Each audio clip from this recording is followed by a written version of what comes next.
Are you ready? Can crush us. It don't really get no better than this the podcast that you're looking for if you're really heavy into wrestling. Hosted by the Mark. Energy that's so amazing. Gotta keep it entertaining. Rep the Can Crusher Nation. Yeah, you know what's going down in the ring. Lights out when you hit a ding ding. Knock them out like boom bada bing. Hold it down, you can crown me the king. Got a shout out to the Miz and Duke the Dumpster. We choke slamming everybody. Power driving, hit them with a face buster. Yeah, this the show you need and it ain't no need for waiting. Mark, hold it down for the Can Crusher Nation. All about wrestling and keep it entertaining. Can Crushers Wrestling Podcast. Time to break them, let's go. Yeah. Can Crushers.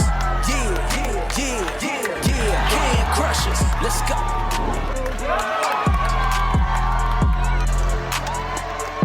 Hi everyone, this is Ringside Rain and you're listening to Can Crushers Podcast. And now, here is your host, Mark the Mark Martinez. Oh, you didn't know? Your ass. No, I can't even steal that. Welcome back to Can Crushers Wrestling Podcast.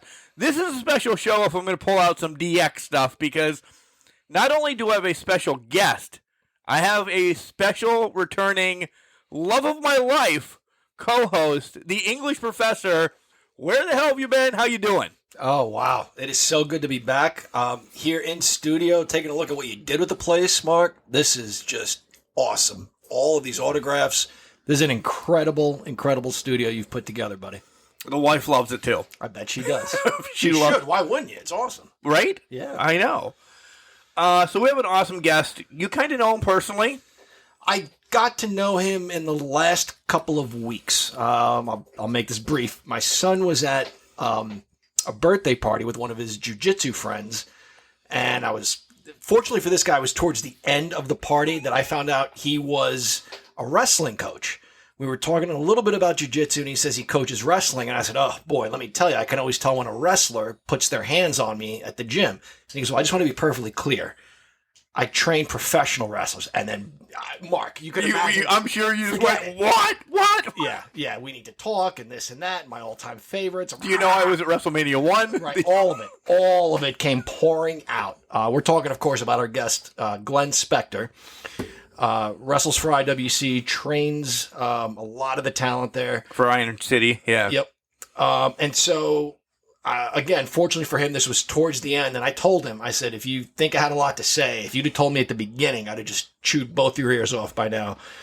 So now you got the opportunity, because he's going to be stuck on the phone with us for about an hour or so. He has no choice now. Yeah. So the connection was natural. He knew you, he knew Can Crushers, said he wanted to be on, so I kind of made the connection with you guys, and here we are.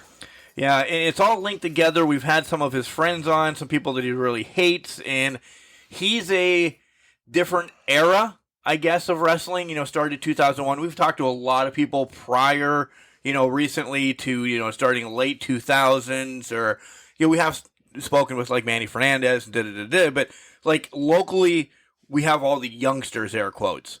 This is a different era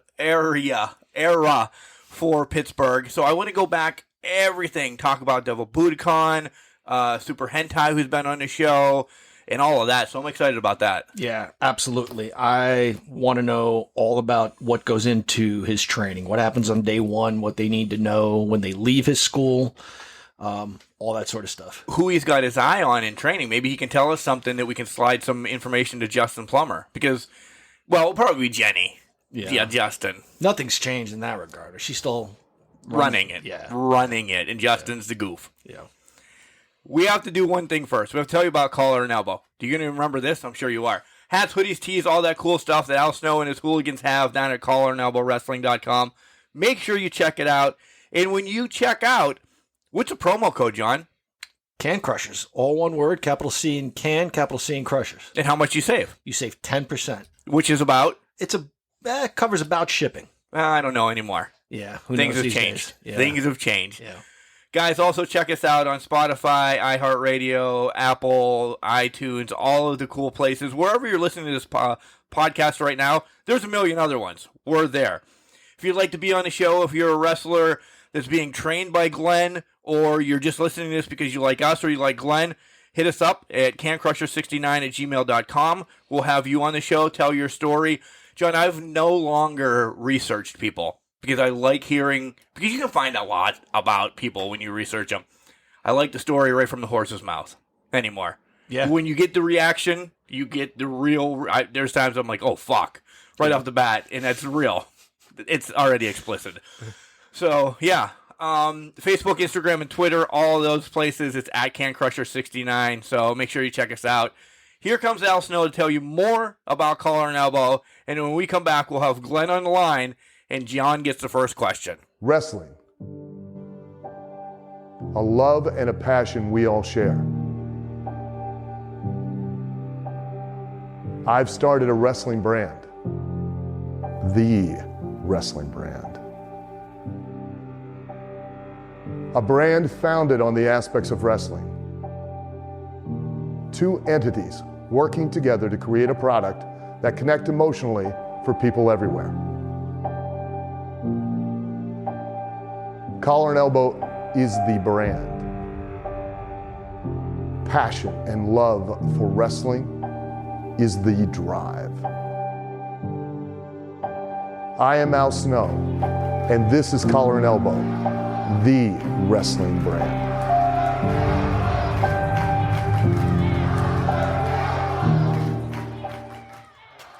And welcome back to Can Crushers. It is I, the English professor from the County of Kings, speaking the English of the Queen. Serious. You bringing this back too? Yeah, I miss doing that, Mark. I haven't been on in a long time. We just heard from our good friend Al Snow over at Collar and Elbow. I love their stuff. I know you do too, Mark. On the line with us right now, Glenn Spectre. And Mark, we talked a little bit about how I ran into Glenn in the last few days and how this all sort of worked out. And he's been kind enough to join us. Are you going to say hello to him? Yeah, how are you, Glenn? Jesus Christ. Hi, Glenn. I can see, I understand that I'm not a good guy, but I'm getting the mistreatment already. From one person, right? Getting healed out already. How are you gentlemen doing? Great. This has already been a train wreck, so folks, you should have heard everything that we didn't record. Hopefully you get to hear it. So many accolades that we'll get to every accolade that you have down the line, but we just... Overall in life, how's everything going? Wife, kids, dogs, and all that. I'm in an amazing place in my life right now because I can wrestle, but also I created my own business. I have my own I'm a very independent person. 7 years ago, I opened up a game store in Pittsburgh, and it's been thriving and doing really well. And so I work for myself just like I did when I was wrestling. Like I said, I just have no complaints. Like I wrestle now, again, I came back to wrestling 2 years ago. I started training again, and then, it all kind of steamrolled from there. And I'm just in, it's a cliche, but I really am living my best life, and I'm super happy about it. Like it's the wrestling was such a huge part of my life. And when it kind of fell apart for me, it really was like there's a classic kind of saying, it's an athlete dies to death. And it really tore me up. It damaged me quite a bit, like psychologically and stuff like that. I was hurting because when your entire identity is something like I was living, breathing, eating, working every day was like, if somebody asked, what do you do? I'm a wrestler. And like when you can't say that, it becomes very painful. And so to get that back is such a blessing. Like, I know I'm real out of character right this second, but definitely not something Glenn would actually say on the mic, but really I'm super blessed. Not only just to be back in wrestling, but I have a wonderful family, and I have a beautiful house, and I have my own business, and I like I said, I'm living it up because I'm very lucky. I'm extremely lucky, extremely blessed. Out of all of that, I heard that you own a game store. That's it. Yeah. I don't care about your family. No, I'm kidding. What's a game store? I told you I don't do any research anymore. I want the cheap plug. Yeah. I own I own Drawbridge Games in Castle Shannon in the Castle Shannon borough of Pittsburgh. It is a tabletop game store. It's all the classic nerd stuff from your childhood. So we sell Dungeons and Dragons, board games, toy soldiers, modeling supplies like that. We do any kind of game that you can't plug into a television, like no video games, nothing like that. So it's like that's been aside from wrestling, when I was trying to figure out what to do with my life, the only other through line was this. So I was like, well, if I'm not wrestling, at least I should stop doing jobs that I just hate, or I don't want to say hate, because I feel like I was a teacher for a while, and I don't want to shit on the kids that I taught. Like, they were good kids, and I was glad to do it, but I wasn't cut out to work for people. I'm way too independent.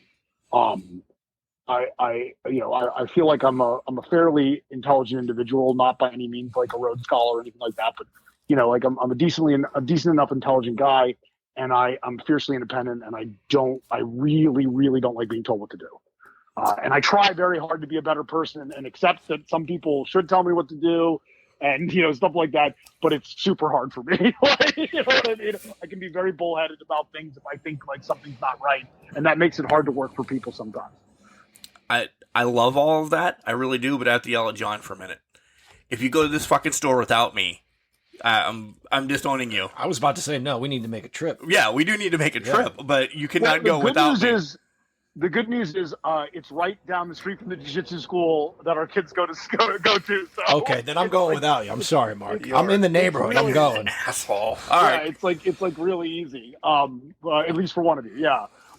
So it so that once again, it's been an absolute godsend. I really have the greatest customer base in the world. I'm not even that's not a made up thing. That's not an oversell. That's not I'm not trying to shill to them. Game stores live and die by repeat customers. And I just have some of the most awesomely loyal, good customers you could imagine. So when we met, you and I, Glenn, and you told me, that you work with wrestlers, you train wrestlers, and I thought you were talking about, because we were talking about jiu-jitsu, and some of the guys that go there are wrestlers. Oh yeah, shoots, right? Wrestling, and then once you said, which I also did, when you said pro wrestling, and then after that, I mean, it was over. I talked your face off because I love pro wrestling. What are some of the reactions you get, other than from a total mark like me, when you tell someone you're a wrestler, you train wrestlers? It's funny because I'm not 6'8". I do have I've been, especially now that I've been working out so much, my physique's come back a bit. I'm still not where I want to be, but I used to be 195 pounds, 11% body fat, 6-pack, really cut. But I'm still not 6'8". I'm 5'10", shoot. I think I'm billed at maybe 6 foot. We're giving away all the secrets today. You are. We're just sitting here listening to you. But I don't know if they don't really ask for heights anymore, which is really fantastic. I think once again, boots add an inch. I'm close enough to 6 foot that no one's going to question it. But I think that's kind of the interesting first reaction. People are. It depends. When I was younger, growing up in a college town around artsy people and stuff like that, there actually was a fair bit of interest because it was such a weird, carny world. And a lot of the people that were friends with my wife and stuff like that are artsy, creatives, and stuff like that. And so it instead of getting so I'd say there's kind of a bunch of different reactions depending on the person. Very normal type people usually were kind of incredulous at first. Are you serious? And then it's yes, here's this thing I did. Here's a match. You can go watch it. Blah, blah, blah. And then when they saw it and they saw what I was doing, they're oh my God, this is crazy. And then they would have all kinds of questions. They're oh my gosh, are you really getting hurt? All this other stuff, blah, blah, blah, blah. And I would try to kayfabe stuff to a degree, because I do think that, I understand kayfabe is dead. But I think that if everybody knows how the magic trick's done, it really does cheapen it. So even though I'm going to talk to you guys a lot like this is a shoot, I do think that it benefits people to go into a wrestling show. If you're a fan and you're listening to this and you're I'm going to go to a wrestling show this weekend or whatever, I think it really benefits you a lot to kind of stow that. and like not think too hard about how the magic, like how does the sausage get made? Like, Agree. it's better to go into it like, once again, it's like anything in it, like anytime you watch a movie, it's better to kind of just enjoy, to enjoy what's on the screen and to like dissect every special effect, because that's kind of, once again, that it's kind of the magic of what you're watching, the entertainment. And so like, just understand these guys are highly skilled athletes, and they're and they know how to do this so that they don't die. And some people still do die, and like there's still a ton of risk involved, and people get hurt, and it's like, so you should still be excited. Like when somebody takes a superplex, like they're still falling from fairly high height. Like it's still, that is real. So, enjoy it for what it is. But so you get these, like I said, you'll kind of get that from like I got a lot of like incredulous looks from normies, like essentially like, are you making this up, or are you talking yourself up? And I understand that, like, because this is not a job that many people do. and it's like saying, it was hilarious. I was on a road trip with this is like a funny little anecdote. I side story all the time. I'm sorry. It's probably super annoying to listen to. But I love it. I was on a road trip to upstate New York with Sterling, now Corey Graves. And one time we were at a diner, and I'm not kidding. We worked the waitresses, but we didn't say we were wrestlers. We literally made up a story that we were underwater welders. Because it was a crazy job. But in the end, it's like the same reaction. She was like, "Are you serious?" And like, we went into this whole thing. I have this scar on my hand, and I was like, "This is where I got bit by a moray eel." Like, oh my God. Because we were just like, it was harmless. You could say it's lying, but honestly, it was harmless. We were working, and it was just a practice, like to see if we could still, spin believable stories and stuff. And he makes his entire living now off his mouth. So he does in two ways. On the mic and Carmella. But we'll leave that. Jesus Christ. Don't get me in trouble. Hey, I don't know if you know, Glenn, our boys each got stripes on Saturday morning. Yeah, I saw. You did actually that. Posted about it. Yeah, I was super nice. excited about that. Yeah. And really quick though, to finish, because I went on a tangent, and I got lost. So, but the artsy type people and stuff like that, like this is where, like, I also don't know if I really. It's so funny because I used to champion this view, and now I don't want to say I hate it, but like, it's almost like you reap what you sow. Like I used to be like, no man, wrestling is like art, and we're like telling stories and blah blah blah. And now I'm like, oh god, I wish wrestling was more carny, and like we were just all smashing each other with forearms and cutting our foreheads open. Like, my vision of wrestling, like the stuff I like to watch now is like 70s and 80s, like NWA, AWA, like, Yes. Going back, I'm like all the stuff I used to love when I was very young, like has come back like full force. And I'm like, I just want to watch Dusty Rhodes and Terry Funk and Harley Race. Like, it's just, like I said, it's a different, you go through cycles of what you're interested in and stuff like that. But there was a time when I was very like, what I'm doing is art and blah, blah, blah. And these other artist people were like, what you're doing is art. And I'm like, now I'm like, I guess you could call it an art, like whatever you want to call it. But like, I don't like it to be, I prefer it to not be, I like it raw. Like, I like it to be more like emotional, like, and I like it to feel real. And like that, I guess, is where my view has changed a little bit, where like certain sequences now that I used to love, I look back on and I'm like, it's a little bit worked, like, that kind of thing. So whatever, like, but yeah, like, so I would say that at the time, like I said, these artist type people that I was hanging out with because my wife was in that community, they were very, theater people and stuff like that. They were really like excited about it. They were like, they definitely like took an immediate interest and like wanted to know more and wanted to see it, go to it. And it's funny, a lot of people that follow me now are academic, like, which is also interesting. I have a connection. I have a good friend who's a professor at Pitt, and like he's brought in like a lot of people who are like either like, you know, like, I guess, like, not your, I wouldn't say they're all academics, but they're not your traditional wrestling for sure, you know. You started to talk about just a couple minutes ago about like your athletic background, your wrestling background. I'm curious to get your thoughts on like, you know, the incorporation over the last maybe 20 years or more, but especially lately, of like mixed martial arts and jiu-jitsu and pro wrestling. Yeah. So my thought on it, my initial thought is it's just inevitable. MMA hit the scene like so super hard, even from its inception. And I know that UFC and Pride and all those things, like they struggled, went out of business in some cases, all that stuff, like in the early, like nascent days of mixed martial arts. But at the same time, like, I think even after UFC 1, like, it had to be on the radar. You know, because I mean, like, I'll tell you, like, when I saw UFC 1,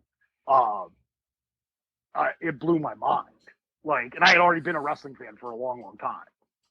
We kind of like that too, John. When we were watching like Hoist Gracie and Shamrock and Tank Abbott, that's kind of we're like, holy Christ! I what I didn't know about fighting could have filled, you know, an encyclopedia. Because like at the time I was still like, oh, like the karate guy might win. Like he's a karate guy, you know. I just watched Danielson do sweep the leg. Yeah. It actually woke me up to the idea that the stuff I was doing as a high school, like as like a junior high and high school wrestler, like was actually fighting too. Like I never thought of it that way. You know what I mean? When I was doing it, like I never thought that this was a way that like if I had to defend myself, like I could do this. I could take somebody to the ground and just hold them or whatever. That thought had never really crossed my mind. It's weird to say, right? That's a great point. I haven't either until you just said that. When I got into fights at like high school, like you're just swinging like a drunk boxer, like, you know, like it's like just aiming. It's like, you know, the idea that we would get, you know, that what I could have done was like shot a double leg and just sat on top of you didn't really cross my mind till I saw UFC. Like, I was like, oh yeah, there's like a whole other angle to this. If I'm only fighting like one person, there's no reason to fight them necessarily if they don't know anything, and I can just hold them on the ground, like, and frustrate them and tire them out and put my weight on them, like, you know, cool, like awesome, you know what I mean? But I still didn't know how much I didn't know till I got to college, because that's when I met like actual guys who were training to fight. And that's when, you know, that's when the full like thing of it opened up. So I was living in Tower C, which is like a little slices of pie, like single, like once again, I can't work with people. I can't live with people. Like, you know, so I was living in the individual, the idea of having a roommate was absolutely horrifying to me on a very deep and personal level. And so I was living in like the single dorm rooms in Pitt. And I met a guy who is a pro fighter. His name's Mike Willis. He eventually would go on to be a pro fighter. He had a pro fighting career. And he did okay. You know, like once again, these are like, it's the early 2000s. Like nobody's making a lot of money. You know, and if you don't get to UFC, you're definitely not making a lot of money. But he ended up being a striking coach and stuff like that. Good, like super good guy. Who I think is just a top dude. And I like very much. I'm still friends with to this day.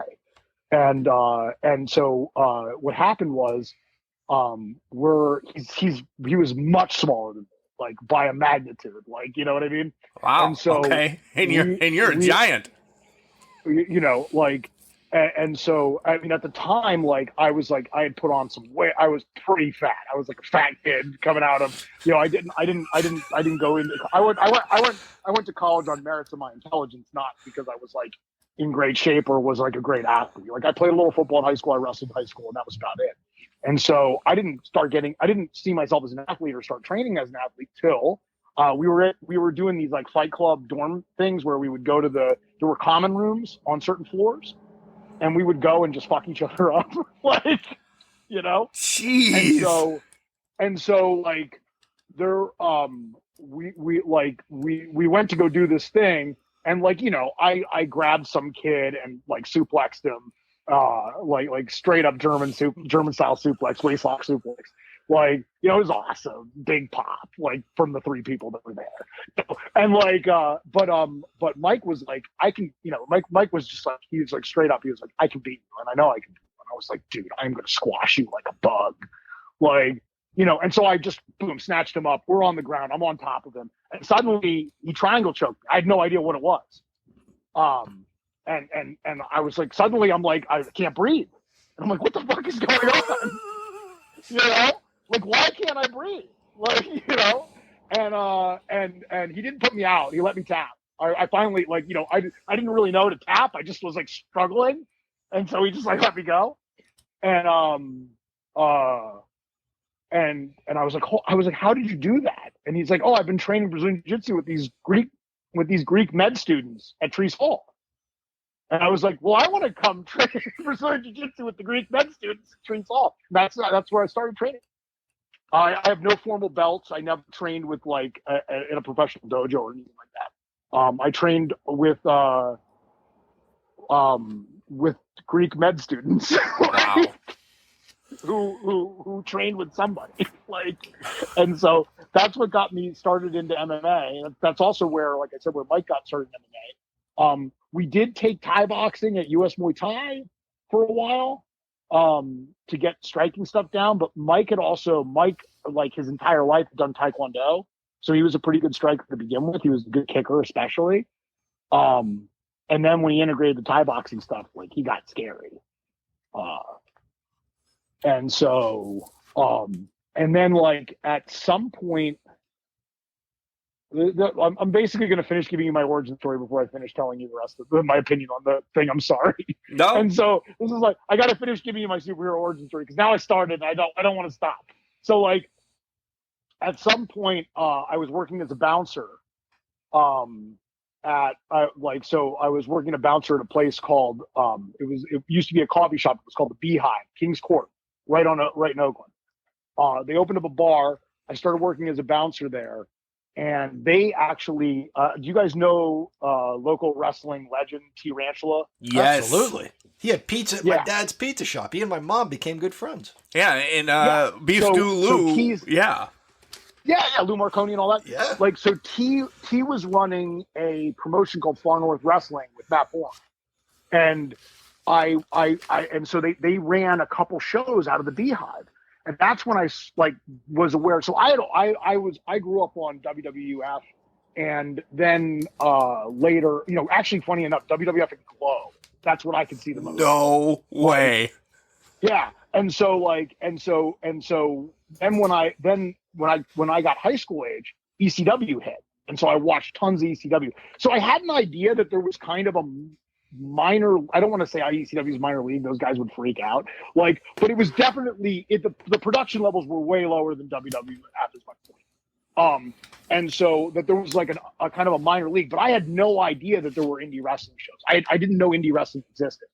And then I saw this Far North Wrestling thing, and I'm training this MMA stuff, but like I'm okay, like I'm not the greatest, I'm like all right at it. Like I can handle myself against an untrained person. I think I dial them up pretty nicely.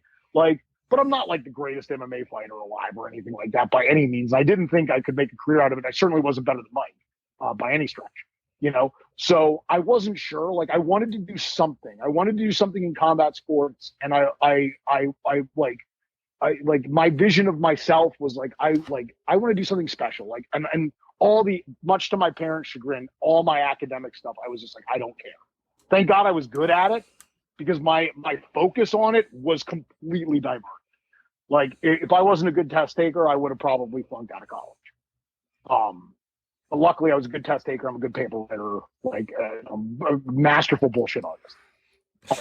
And so I actually graduated with fairly decent grades for a guy who didn't give a shit. And so all my attention got diverted into fighting stuff. And then when I saw the wrestling thing, I was like, the minute I saw my first indie show, and this, this probably speaks to, unfortunately, a little arrogance too, but I was like, shit, man, I think I can do this. Like I'm pretty good at this MMA stuff. And like, this seems like a million times more fun. And I'm really theatrical and I love to talk. This might actually be the angle for me, So anyway, that was a long way of like talking about my background and stuff like that. In terms of the MMA in pro wrestling, I think it's inevitable though, because once again, because MMA has had such an impact. UFC buy rates, like especially during the high times, are like huge. And there's such a bleed over now. Like, and this might have started in Japan, like with the like all the work shoots, you know, where they would have you know, you would have, it's so weird to watch, like you're watching Pride and you realize some of these fights are fixed. This is crazy.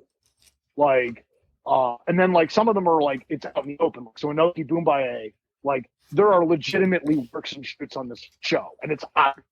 And they're not even trying to pretend they're not. You know what I mean?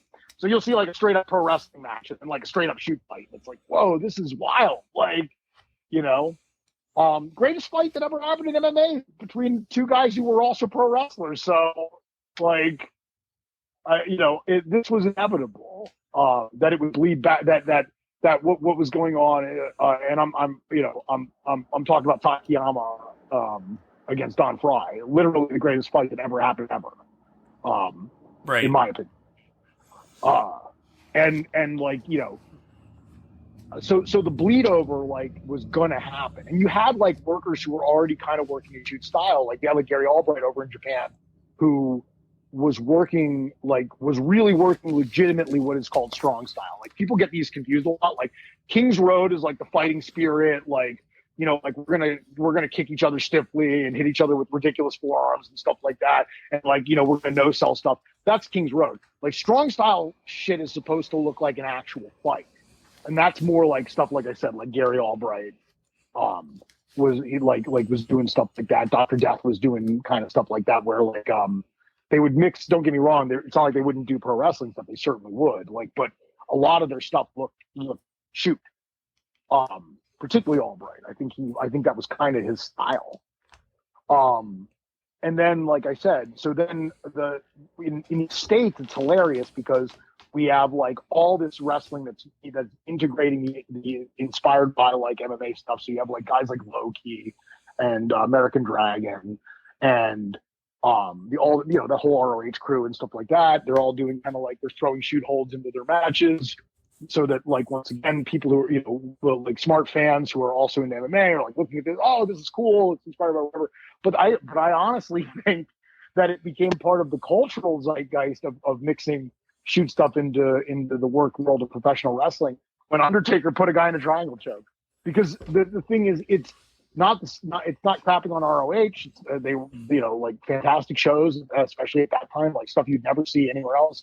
Like, but in terms of grasp, like the amount of audience, like Undertaker like doing his kind of like who obviously like fell in love with shoot fighting. I think he actually said in an interview at one point like that he would have done MMA if he was younger when it became a thing.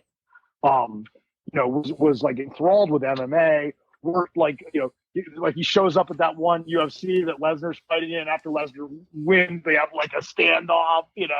Like I think that's actually the kind of the big moment, because then it enters the popular wrestling zeitgeist. Like you don't have to be a smart fan. You couldn't just tune into WWE that week and seen it. Yes, yes, I agree. Undertaker, I think he actually said that on his not the Chronicles or what the Gravestone show that he was doing right before he retired really fully or everything. But I agree with you. Let me do a little bit of a rewind though. You covered a lot of kind of like my questions to get going forward, but we'll kind of rewind a minute. When you were little, Glenn, like who said, "Hey, watch wrestling"? Was it mom, dad, Uncle Joe? I mean, like how did you get introduced? I was a latchkey kid. My parents both worked. They like my mom. We had kind of a family disaster happen when I was very young. And like we lost like kind of everything. And so my mom was and still is like, one of the hardest working people I know. She's an absolute inspiration. And she like not to belabor the point. I'm a pretty open book. I'm pretty transparent about things. Like I feel like it's good for people to know that you can have a real loving relationship with a step parent. So my mom got remarried when I was like 5 or 6. My stepdad is my dad. Like, I don't even think I would never call him my stepdad. He literally is my father. I love him like we were, and so they both worked their asses off to make sure that my sister and I could have like a real life. But there was a lot of time spent they're working, so I would watch I'd watch wrestling on TV and stuff like that. I mean, don't get me wrong, they would still take us to activities and stuff like that. I'm not trying to, like I said, I don't want to give the impression they were fantastic parents. And like I said, 2 of the hardest working people I know, but, I did spend a fair bit of time on the TV, and pro wrestling was a big part of that. And then my grandfather would be rolling over in his grave for me to bring this up again. But to be fair, he always like when I became a pro wrestler, it was like he cursed the day. Actually, on July 28th in 1987. I went to my first live event. Main event in Jersey was British Bulldogs against Demolition. Still have the ticket stubs. Nice event. And it was just like it was like a house show type of affair. I didn't know that was even a term back then, but I don't believe it was televised. Like it was in a smaller venue.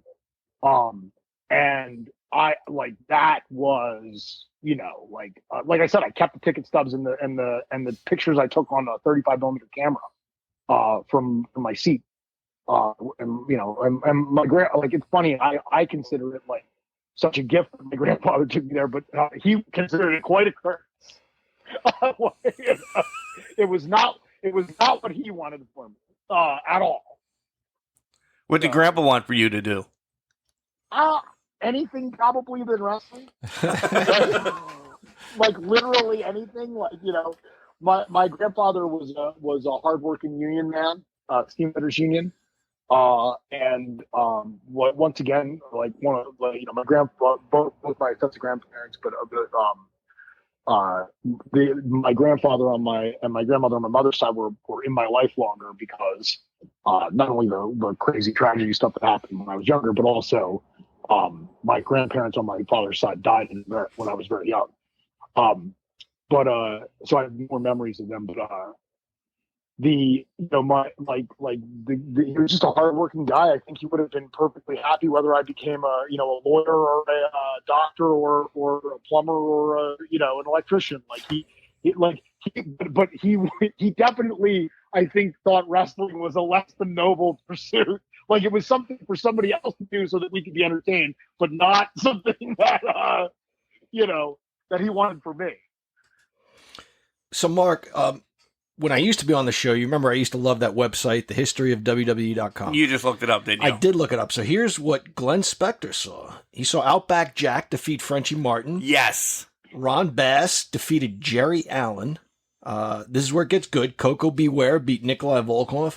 Superstar. I remember Coco being there, and it was awesome because I was a huge fan. Because once again, if you had it was funny. The main event really sticks out in my mind because I loved Demolition because of the outfits, and I loved British Bulldogs because of the dog, which they actually you find out later in shoot interviews they hated. But if you had an animal, like my favorite American wrestler, you know who he is. It's Jake. It's Jake the Snake. If you had an animal, I was like, dude, that's awesome. Do you know I sent a card to Matilda when she got sick? My mother helped me send that. That's amazing. Yes. To this day. I will bring it. Yes. So Coco Beware, who else was on the card? Coco Beware defeated Nikolai Volkov. Superstar Billy Graham defeated Don Morocco. This had to be when Morocco was still with Fuji and before he went over to Superstar Billy Graham. And then the main event, he just talked about the British Bulldogs over Demolition. Yeah. Asbury Park. Wow, Bam Bam wasn't there, huh? No. What were you doing? Are you a Pittsburgher, Glenn? What were you doing in Asbury Park, New Jersey? No. I grew up in. So I was born in Philadelphia, and then my parents moved to very quickly. So my parents moved to first we had like I said, when we had tons of money, I was in this very upscale suburban, it was kind of rural, but we had a gigantic house. We actually had 2 houses. It was really something. And then my parents did manage to get us into Bucks County. So good school district, rural transitioning to suburban, now kind of suburban transitioning to urban. Like it's it's built up so much. So like I was on the other side of the state. I'm a transplant. I came out here for college, and then the vortex of Pittsburgh has a gravity all its own. It really you know does. what I mean? It really does. Yeah. I met my wife here. I wrestled here. I started wrestling here. And eventually it's just like, it's the Western PA in general. Now I moved out of the city, but like Western PA in general, it has such a wonderful combination of like great stuff, and it's affordable. At least for now. Who knows, the economy tanked, but for the longest time, let's put it this way. Trying to buy a house in Philadelphia is insane. In my opinion, it's crazy. I don't know how people live there. Like it's so nuts. I took a job there for a year, and like the apartment stuff like that. Oh my God, craziness out there. One thing before we we'll get right back to it, because we have you on to talk about your career and other things as well. So let's jump into that. But are you going to? You brought up that you went to Pitt a couple times. Both of us have as well. Not the main campus. We both went to Pitt Bradford. Are you going to the Backyard Brawl this year? What is it? September 1st. I'm sorry. Oh, you don't know the Backyard Brawl? Pitt against West No. Virginia. The football game's back. Oh, okay. So this is so I love combat sports. So I follow a bit of boxing. I follow a lot of MMA. I am the worst. I am exactly that dude who's like, I don't know what's going on with I know it's a cringe thing to say, like sports ball. I have no idea what's going on with anything beyond. I know a little bit of hockey because my kid plays. And like team sports and stuff like that, I have no interest in watching. They don't do anything for me. Shit, I was going to hit you up for tickets. Is why I asked. But I watch football with my friends if my friends are interested, because I like to share in the things that my friends enjoy. And any excuse to get drunk and eat wings is like totally cool with me. We need to go to his house. But I have very little actual interest in team sports. I've always been a solo sport guy. It's funny because it's stuff that I think would bore the crap out of people. But I would rather watch an entire college wrestling tournament or a judo match or MMA stuff that's just just pure jiu-jitsu stuff. That stuff's fascinating to me to watch. For a lot of people, it's boring because they're not striking and stuff like that. But I'd rather watch almost any of that, because the conflict between two people to me is incredibly interesting. Team conflict doesn't do a lot for me. What about tag team wrestling? Of course, but that's different. It's still kind of a microcosm, and six man like AAA style and stuff like that. Absolute. Well, but once you get what about 12 man that they do on WWE now? No, I'm kidding. Go ahead. Sorry. Oh my God, no! No thanks. I will point out the worst matches to be involved in are crazy. We're gonna have 4 3-man tag teams. Have fun booking that. Have fun figuring out that. I'm always I hope you don't expect us to be good. Right. Because I'm especially now because I'm old and I'm totally gonna get lost. I can't believe that. One of the main events I did at Cork and Hall, 3 tag teams. I cannot believe looking back on that I remembered anything, and I remembered everything. Because it was for TV, I had to. Oh yeah. I look back on it now and I'm like, how did we? And the match is it's 30 or 40 minutes. It's long. Wow. How did we remember all that shit? Yeah. So we talked about everything. You kind of training. How does wrestling then? Even watching it as a kid, how do you pull the trigger on saying, hey, I'm going to say IWC. I'm going to IWC. I'm going to wrestle. I'm going to do this. I'm going to do that, because we're going to round it all kind of around IWC, because you're big time there again now and everything. But how do you pull the trigger in 2001? So around, I said, more, I think I want to say I started training in 2000 or maybe even late 99. What happened was I will leave this person nameless to protect the guilty, but there were people that were kind of hanging around at the end of the F&W show, and I didn't know my ass from a hole in the ground when it came to wrestling. So once again, like wrestling, especially at that time, still had a lot of, I mean, not to say that it doesn't now, but it's definitely so much less, but it has its carny aspects to it. And what I mean by that is like, there's a lot of guys who intentionally or unintentionally are cons. And like, I would say this person was not intending to con me. Like, I'm being as generous as I possibly can. Like, I think they really thought they could train people. And so I fell in with like the wrong person. I lost a bunch of money in the process. And so, and it was T actually woke me up because I went to try out for Paul North, and T was like straight up. He's like, "You suck, dude. You are fucking horrible."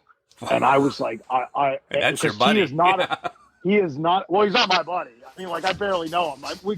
We gained, like, there was a long time. I might have even used this because I actually admire the hell out of him now as an adult. Like, but when I was coming up in wrestling, man, he gave us such a fucking hard time. It was hard to be around him. Like, but you know what? The crazy part is, I actually kind of hope he hears this because, like, I think he probably at the time thought I didn't like him or didn't care. I don't think he cared. Honest to God, I don't think he cared whether any like, he was probably like, fuck that kid, but like, until we like, finally I've gotten better and I was doing really well. And then I think, I would hope that I at least earned some kind of grudging respect if he remembers me at all.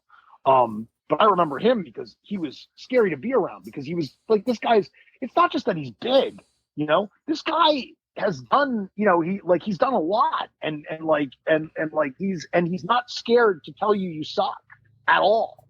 Like, he has no fear about like just being like, dude, you are terrible. Like, and I now, number one, now I think that would be frowned upon in the locker room. And I think it's crazy because it's kind of what we need the most.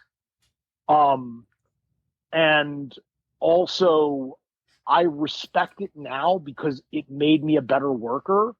Literally, I tell this story now to like my trainees. I tell the story all the time now to my trainees so that they don't get frustrated. Like, because literally, like, I didn't know that I was getting trained by guys who shouldn't have been training. And I didn't know anything. And T telling me that I suck, like, it hurt, I certainly wasn't going to fucking cry in front of him or anything like that. Fuck that. Like, I kept a fucking stiff upper lip and I was like, well, thanks for the opportunity. And I walked out of this little training school area and I was like, I went home. And then I was like, oh, fuck, oh my God. What have I been wasting like the last 8 months, 6 months, however long I've been doing it. I was like so upset. And then I had a choice to make. And I was like, something is wrong. Like, this guy told me I suck. I must suck, How do I fix this?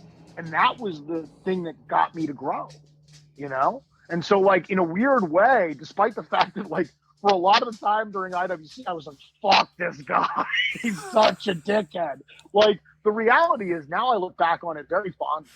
Like, I think he was, like, it's funny, like, people would have called him now in the, like, modern parlance when people get all upset, like, oh, this guy is gatekeeping or whatever. But, like, dude, this guy was keeping us fucking right. Like, I remember after my first, like, I thought I did a good job match, and it was like a good match, especially for as long as I've been in the business.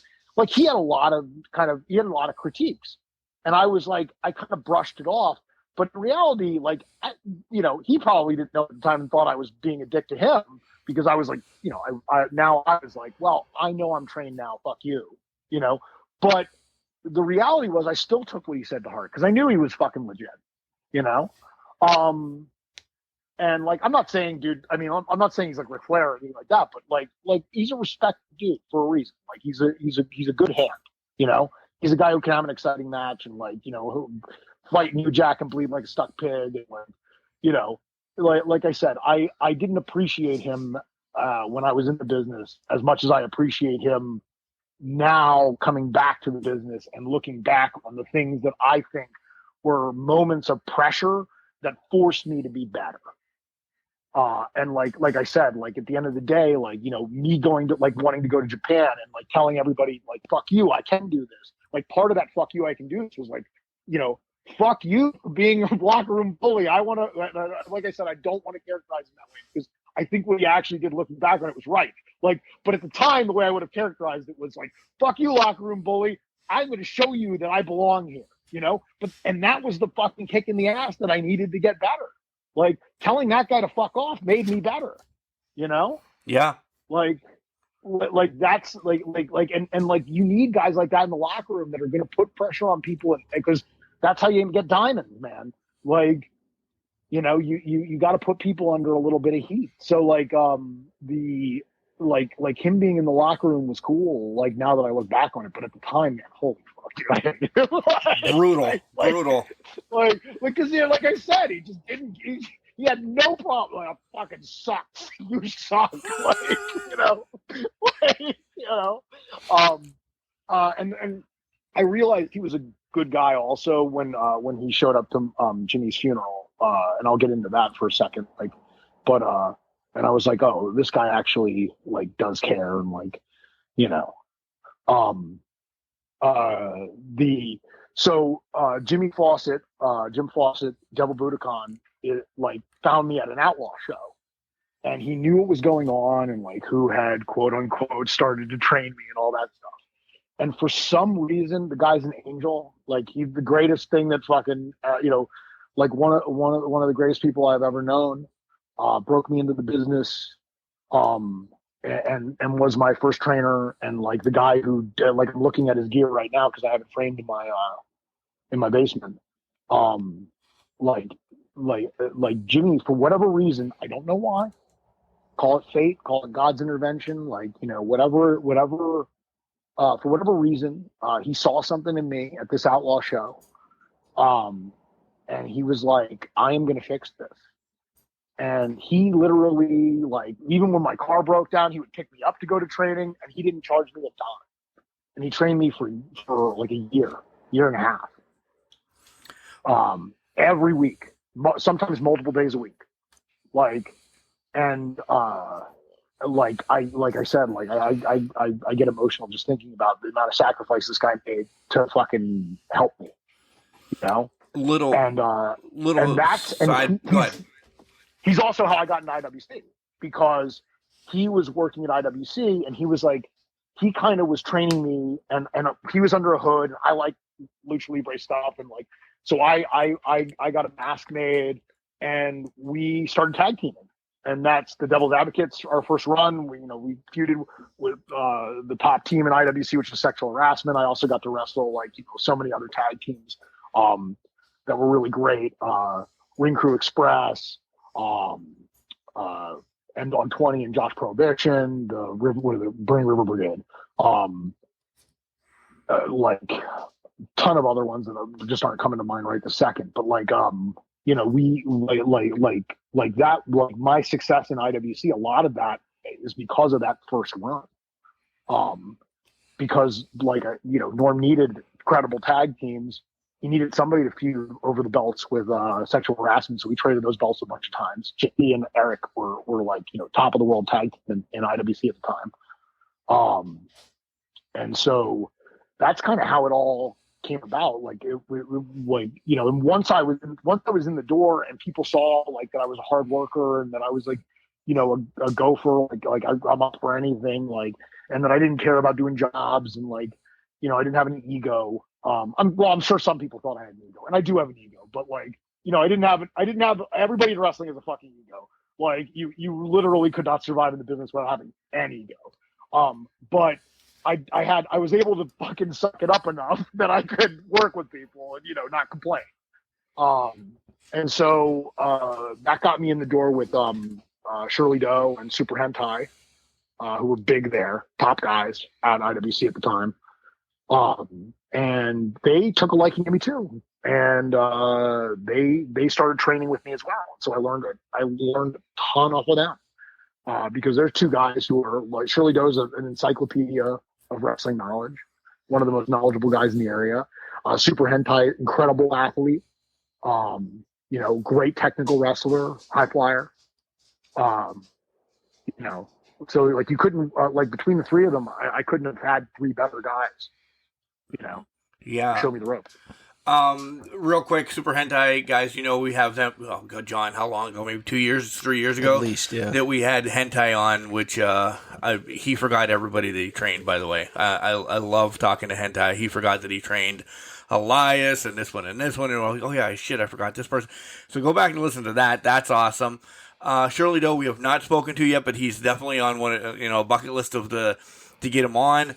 And I want to talk about Budokan, because if you guys have not read the Bobby Williams book, Bobby Williams releases a lot about him in that book. Support Bobby and buy that. Yeah, I support that book. It means a lot. Like it's keeping alive the memory of somebody. I don't think people understand how much he contributed to the business, especially in this area. And like I said, profound effect on me. And like when he died, it tore me apart. Like it was brutal. Like absolutely heartbreaking. It's like he was such a good guy. And like I said, it's all in that book. Like, I have a pretty significant section in that book because Jimmy and I were very close for a long time. It's just, well, like I said, he's an unsung hero of Pittsburgh wrestling and wrestling in general. And so I definitely recommend the book. Like, the one person, Bobby and I both said this, like, actually it's his kids that I hope eventually see the book. Like, yeah, because I don't, that's the, like, he died so young that, like, I think it'd be nice if his kids knew how much of an impact he had on all of us and how much we still to this day talk about him. There are very few days of wrestling when I don't think about him, and I like I said, after our first like new class of trainees, like, and I felt like it had gone so well, I grabbed Bobby and I just said, I think Jimmy would be proud of us. I hope he would be proud of us. I really do. I think he's looking down on us and he's proud of what we're doing, so, yeah, for sure. A couple 2 months ago now, they had their kind of like proving ground type of matches, I guess you want to call it. It's available on the IWC network for only $9.99 a month. Yes. Check it out. 2-to-1 Media does a great job. Jeremy, yeah, there's a camera guy that's pretty good too. They're really good. Yeah, the video quality of any of the stuff you would download on Fight TV, whether it's regular shows or proving ground, it's really good. Like when you look at an IWC show on like Fight TV, it's like as well produced a wrestling show as anything you're gonna see. Like, honest to God, like the camera angles, the whole thing. Like I wrestled Bill Collier last show, and I went back and watched the match, and I'm just like, wow, the production values of this. It looks like a TV show. Like this is a TV show. Glenn, you mentioned earlier T-Ranchula's style may not fly today, but that it's still, the message is necessary because he kept pressure on you guys. How do you as a trainer, keep pressure on these young people that want to be wrestlers without being another T-Ranchula? Well, the funny part is I kind of there are what would Jesus do? What would he do? Like, I am not I am too old to not I don't really I'm not I don't know if I'm not drill sergeant harsh. I don't know. I'm not the meanest guy on earth. I certainly I don't beat people up because I don't want to deal with the bullshit. That's not what we're there for. But I'm hard on the students, and I'm critical, and I don't make any bones about it. One of the first things I said to them is when we had our first meeting, is that I'm too old, and I don't need this money. I'm doing this because I love it. I mean, I'm compensated for it, and I demand to be paid. I'm not a mark, but at the same time, this is still something I do because I love it. I don't need the money. I could be at work making more money if I wanted to, if that was my major concern. So don't waste my time. If you're not going to take this seriously, I don't want you. If you came here unprepared, I don't want you. And that sounds harsh, but I don't care. I'm not here to like be anybody. Like my training, as I said, like someday you guys are, one of the parts of the lecture that I give right in the beginning, like, someday you guys are all going to be big stars. And I'm going to hope you write about me in your books that it was important that you trained with me and I was the one who got you there. And when you got your Hall of Fame speech, you're going to mention how influential I was. And like, that's going to help me eventually, like, transition to where I can wrestle full time again, like not wrestle full time, but like train people full time or have my own little slice of the wrestling pie, like, and retire on or whatever. Like, like half jokingly, because I doubt that'll happen. Don't get me wrong though. That's still my goal. I'm still working. Like, that is legit what I'm working for. Like, I dream big, but have other, have backup. Like, There's some kids in this class though that are pretty fucking awesome. I'll tell you that. Yeah, sure. And like I said, but that's my, like we'll all be good friends then. But right now, you're not my fucking friend, and I don't need any more friends. I've got plenty of friends. So, that's my attitude towards it. And so I'm definitely I am the more like, my attitude towards training is where I don't want to waste time. I'll joke occasionally. I'm not like a total monster. But I definitely will also be like, stop talking or stop, do whatever. Like, I'll suddenly like be like back in the thing. Or if somebody's like, I'll be like, that looked like shit. Or I want intensity out of you. Like, it's not good enough. No, this is match quality. Like, cause I feel like that's important. And I feel like that's like, what am I supposed to do? Like, here's the thing. I'm trying, like, as much as I want these kids to be successful, it's my reputation too. Like, right. They're like, dude, think of the kind of people who are training people right now. Like, I'm competing against, like, it's like Lance Storm trains people, Al Snow, like these guys have like incredible credentials. If I can't produce, then I should not be there. And like, so I have to take this deadly serious because I left the business for so long that, it's hard for me to I can't rest on my accomplishments, like, because people don't remember them as well. Like, I got to do a lot in the business, and I do like, I feel like I did more than a ton of people, but I was never, I worked as the only time I was on Fed TV, I was an extra, that kind of like, so like I have to work 3 times as hard, because if these guys are shit, it's me, it's my ass. Like, and like, how am I going to build back my reputation if these guys are terrible? So I take it very seriously. Like, that's work time for me, and like, the other thing is, like, I could be with my kid right now. Like, that's like, like if you're fucking around, the reason I get mad is because, like, it's like, I don't have to be, like, I like, you're the one who wants to be a superstar. I could be at home with my kid. Like, I'm sacrificing family time because I give a shit about this crazy business. Like, I don't know why. It's lunacy, like absolute insanity. Mamas don't let your kids grow up to be wrestlers. But I have a passion for it, and and it never went away. And I thought eventually, if I stayed away long enough, it would go away. It never went away. So here I am. But yeah, I take it very seriously. So I'm a little bit different style. I don't know if I'm T. Rangel style. I didn't train with him. I just saw him in the locker room. But I appreciate his no bullshit attitude, and I think like, once again, if somebody fucks up, like, I am the authority in that situation. Like, I don't, like, here's the thing, like, on an IWC show, that's not my job. Like, if people ask me my opinion, I tell them it unfiltered.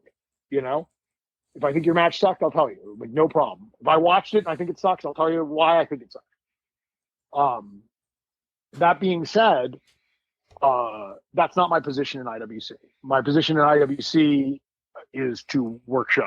I work matches, and people tell me whether my match sucked, And then my other position in IWC is to train people. My trainees, I have no problem telling that too, because that's part of my job.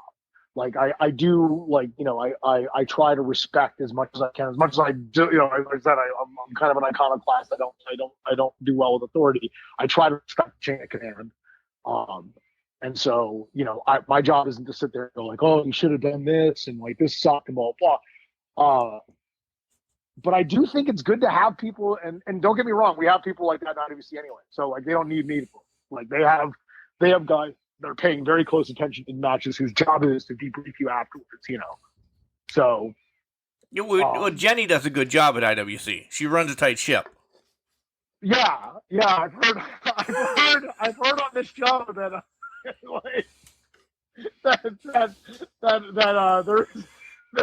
There's some hate. Pervasive rumor that Jenny Plummer's running the entire organization. She is, for sure. Yeah, I can neither confirm or deny. It goes Jenny, CJ, and then Plummer. I thought you guys put Potter. Where's Potter in this mix? Oh, Potter's over everybody. Yeah. He's definitely like the CEO. He's in charge of the whole thing. Yeah, but Jenny's like the talent relations, and then you just trickle down. Yeah, absolutely. Trickle down adjustment. Can't confirm or deny. I plausible deniability. I just got back. I don't need to make any enemies. I'll get a text later on from one of them. I will be very political and say I appreciate everyone and what they do. Right. Agreed. You know. Without naming names or embarrassing anybody, sure. What's the quickest somebody has quit that you were training? Whether it was something physical, whether there was just a personality conflict with you? We definitely had people who, by the end of that, like one day, you Wow. know, like by the end of the day, like they just couldn't hack it. Like that's why we do tryouts. And they knew they couldn't hack it. Like and I would hope that they respected. And like so we've had like there were guys that we didn't accept because of something that happened during the and by the way, this isn't to shit on them. I appreciate them trying. Like I said, I said this to them when to the guy. I said, look, if you're not accepted into this year's class, like something went wrong, like you can contact me. I'm willing to give you advice on how to maybe make it better, blah blah blah. But the real number one, like if you don't show up in physical shape, I just don't have the time. If you can't do, let's say, 100 push-ups, not in a row, but like sets of 30 or whatever. Over 100 days? Can I do them over 100 days? No, over a period of like 20 minutes. Like I just don't have time for it. Because it's ridiculous. What am I supposed to do? Because what I'm going to be asking you to do is going to be way harder than that. There's a baseline and so it's like that's I think the difficult part with wrestling schools and one of the things I had Plummer's been pretty great with me so far, so we'll see. I mean, it's like any other relationship, it's new for me because Plummer wasn't in charge when I was there at first, but he's treated me well, and at least so far. Until this podcast. What they had told this podcast exactly, but one of the things that we discussed and this is I hope I'm not disclosing something that's I don't think it's a big deal to disclose, but essentially part of the thing is I want to accept people who I think can actually I understand that part of any wrestling school is you're training people and there's money changes and whatever, but I want to accept people who we can use later, whatever. And look, there might be a guy that we turn down that may become the next biggest thing. I remember Triple H talked about this, where he's like, I'll see a guy, and I'll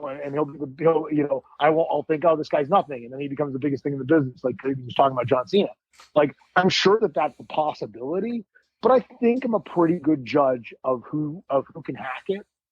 And I think that at the end of the day, look, man, I'm only as good, and this goes for me working for Plummer or anybody else on the indies right now, or maybe if I get lucky and I get in even higher than that. But you're as good as your last match, you're as good as what I don't expect anything unless I can produce. That's the beginning and the end of the story. And so if I can't produce somebody good for Plummer, then I shouldn't be there. You know what I mean? That's the nature of the relationship. And so, but in order to do that, I need to have the leeway to say, I can't do anything with this guy. He's going to waste time and resources. And so I, like I said, Plummer, I think, he respects Bobby, he respects me. And so we were given that leeway, and I think he is going to be shocked at how good this class is going to be. I think everybody in this class, in my opinion, and I mean this as a complete shoot, and hopefully they won't hear this because I don't want them to get egos or big heads. But I really do think all these people at least have the potential of being like high level indie workers. And some of them I think could go way farther. Well, you don't want them to hear that, but I want them to hear that because then that means they're listening to the show and they then want to come on the show. And either, sure, sure, absolutely, I get that. Keep those numbers up, all numbers up. Like, but that's one of the things. Like, it's like another thing is I'm pretty stingy with compliments. And it's not because, look, man, like there's a nurturing part of me in there somewhere deep down in my cold black heart that wants to be like, oh, great job, kid, or whatever. But I realize that they compliment me more when I don't give them out every fucking 2 seconds. We've bounced all over, and we need to get to your career. But I do want to talk.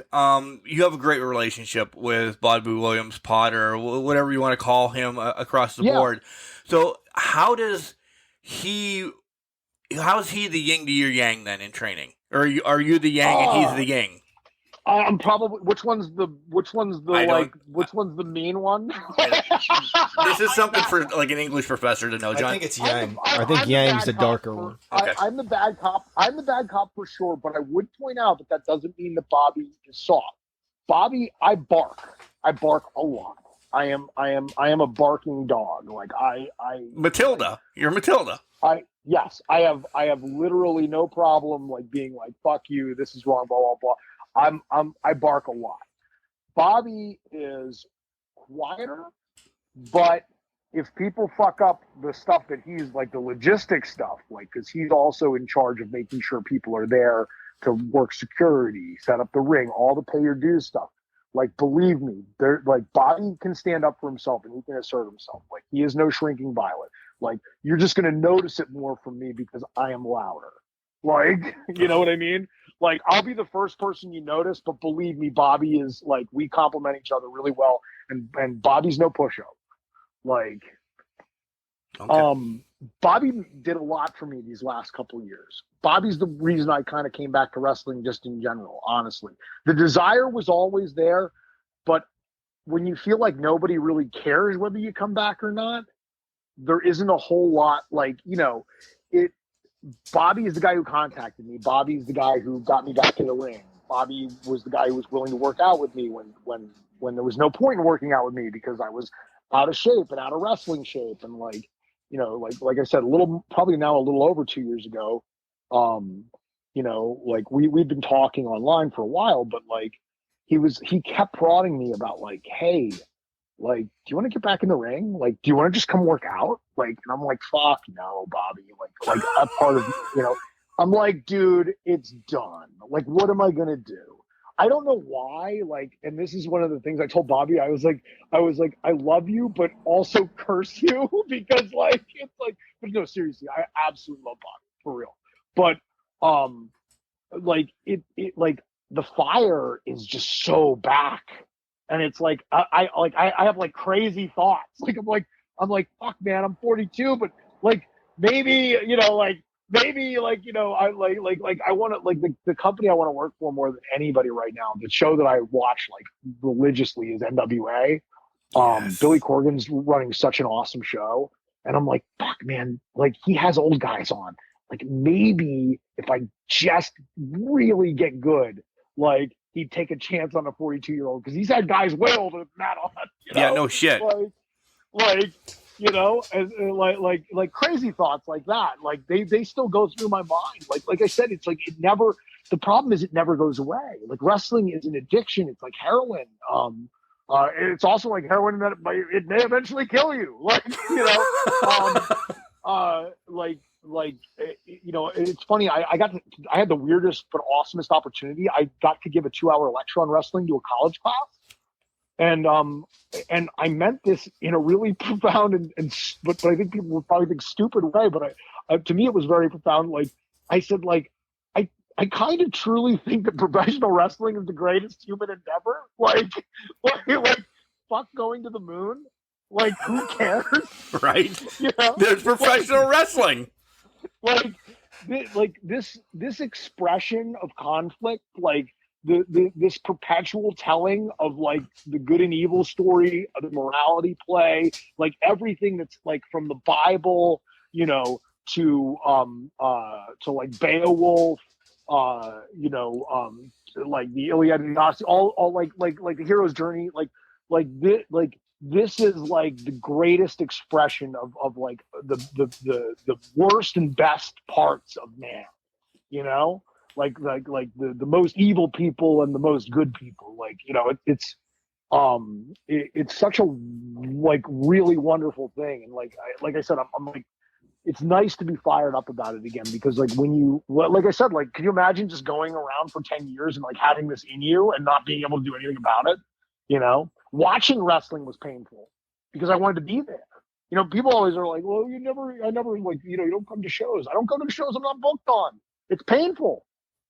It's fucking pain to sit in the audience and not be a part of it because you love it so much, you know?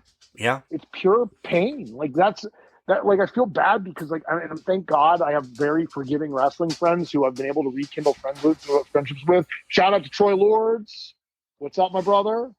I put him over every time. One of the best, if not the best technical wrestler in Pittsburgh.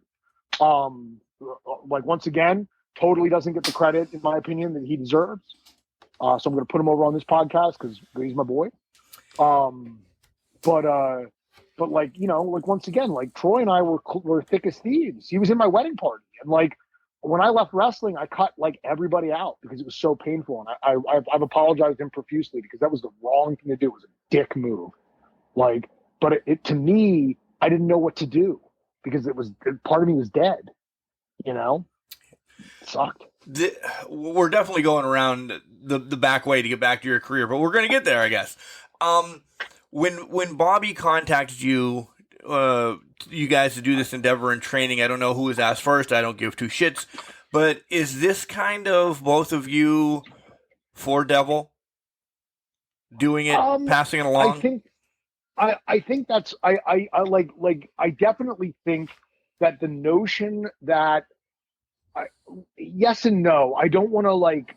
I feel like it's unfair for me to put that on it and like, oh, I'm just doing, you know, like I'm doing this a little bit then. Yeah, I'm not saying you're waving a like freaking flag. Yeah. The thought is in my mind, but I also want to be honest. Like, and I feel like that's one of the things that I've become much more in my now kind of like, I don't give as much of a fuck about what people think about me wrestling days, which is so much more comfortable.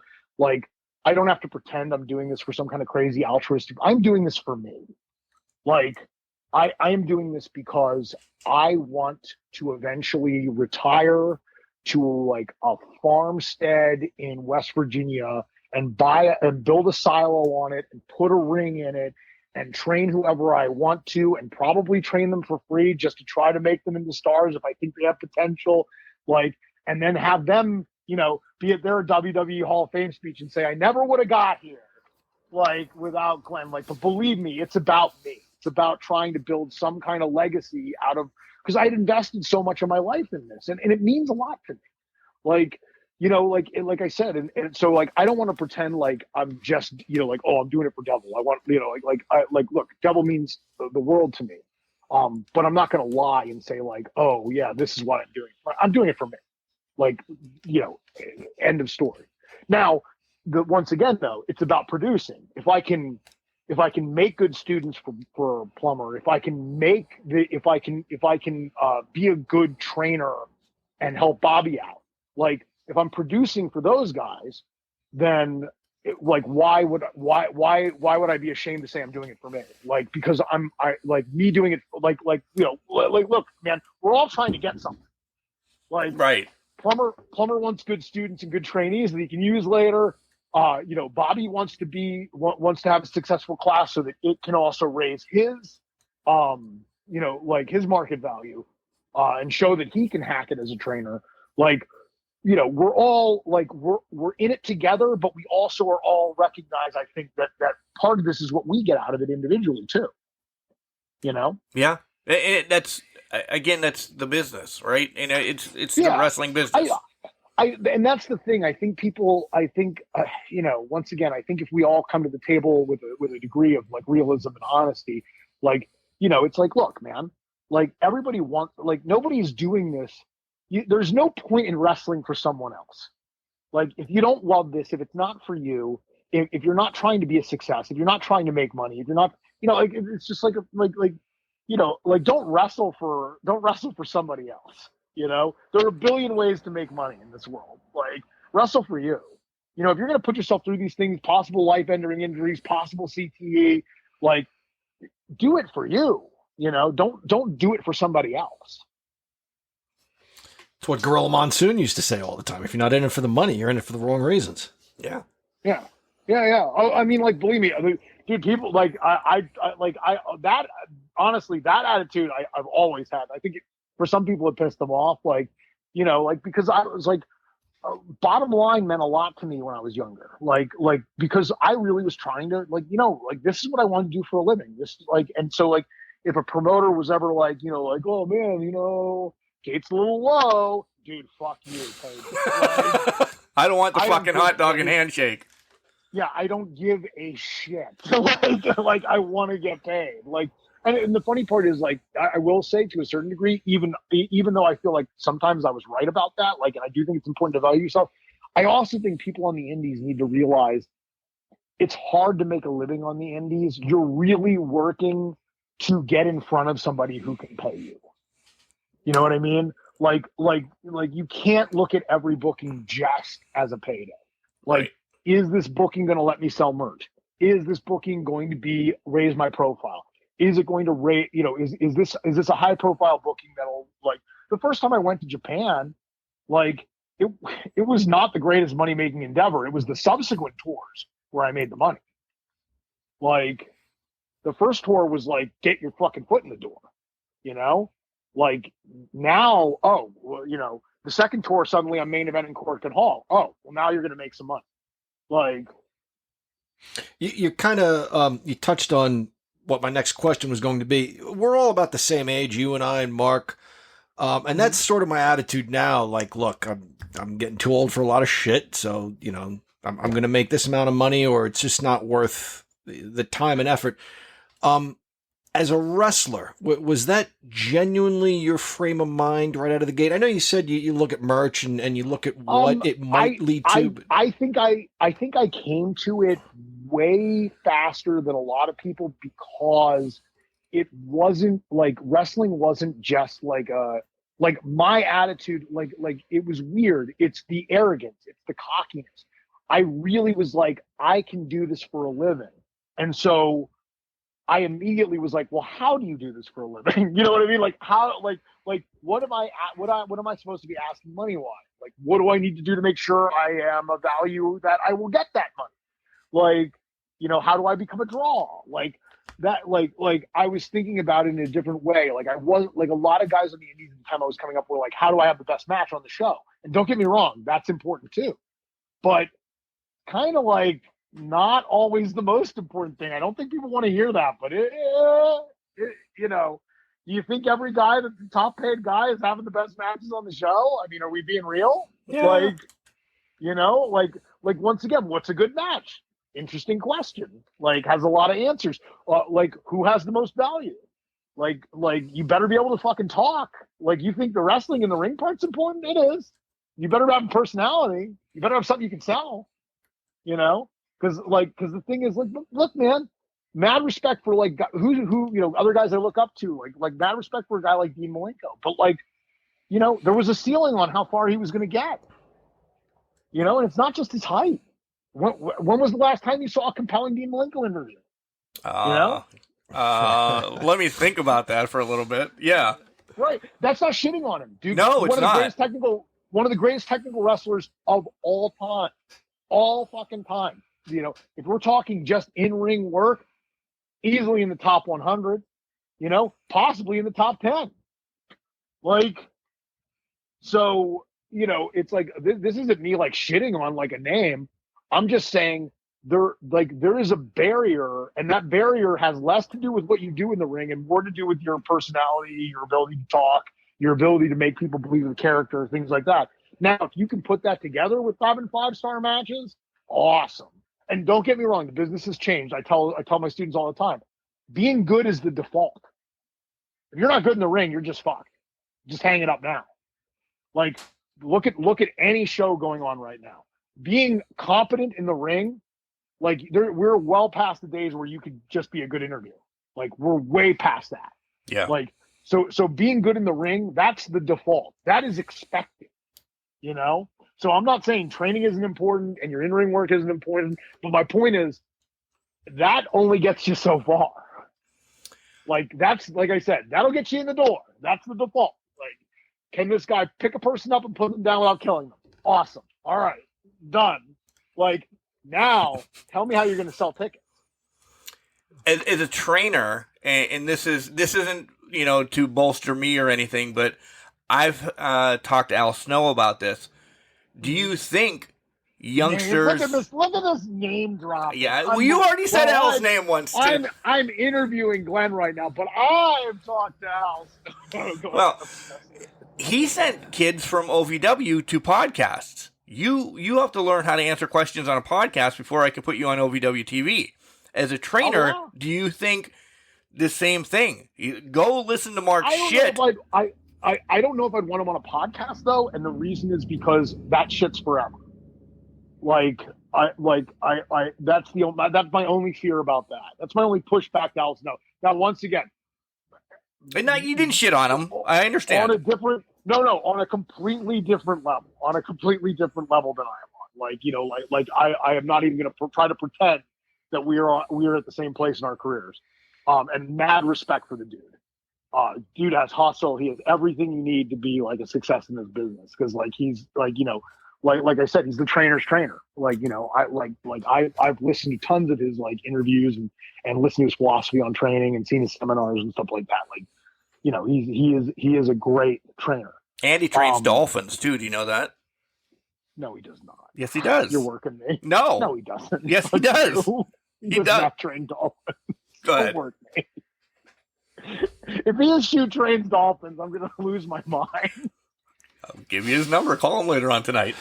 Oh, dude, I would love to call Al Snow and just be like, "Hi, you don't know me, but I just need to know if you train dolphins." I'm not like remotely interested in booking you or anything. Yeah, no. That is insane. That can't be real. Are you shitting me?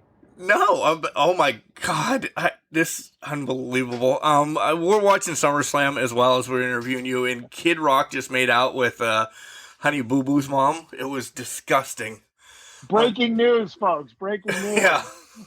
Breaking news. So gross. So, dude, can I? Is this a safe place to shit on the Fed for a minute? You can. Don't get me wrong, Fed. Call me. I'm ready. Put me in the fucking game, coach. I'm ready. I like this card, man. I'm like, I was bullshit. I'm like, oh fuck, man. It's weird. Like when Cody left AEW, I was like, oh, I think this might be a mistake. And then like, you know, I saw Hell in a Cell, and I was like, you know what? I think Cody made the right decision. Like I like Cody Rhodes in this company. And never have I more been like, oh shit, man, adrenaline in my soul. I really wish this show had Cody Rhodes. Like, no shit. I am not excited about almost anything on this card. Like, there's a few things, but like, I like not shitting on it. Maybe I'm gonna watch it. I'm gonna watch it later on. But like, it's just that I don't know. Like, it's weird. Like, where AEW's kind of got a leg up on them right now is just interest. Like, in terms of like the cast of characters. Like, the AEW has so many interesting personalities, and like you just turn it on and like weird shit just happens. Like, you know, it's a train wreck sometimes, and in a good way. Yeah. The matchmaking can be completely insane. And nobody I like ever gets pushed. So like, that's another problem. Like my favorite tag team is Chaos Project. So like, that'll give you somewhere where I am. You know, like they're just getting annihilated by everyone. Like even teams that aren't teams, it's just like two dudes. Like, they're getting chopped out. I'm like, God damn it! Can Serpentico get a win? Give the Snake Man a win. No. Like another guy I really like watching his work is QT, and like it's the same thing. Like he's like a mid card gatekeeper type of guy, like kind of where I am now in IWC.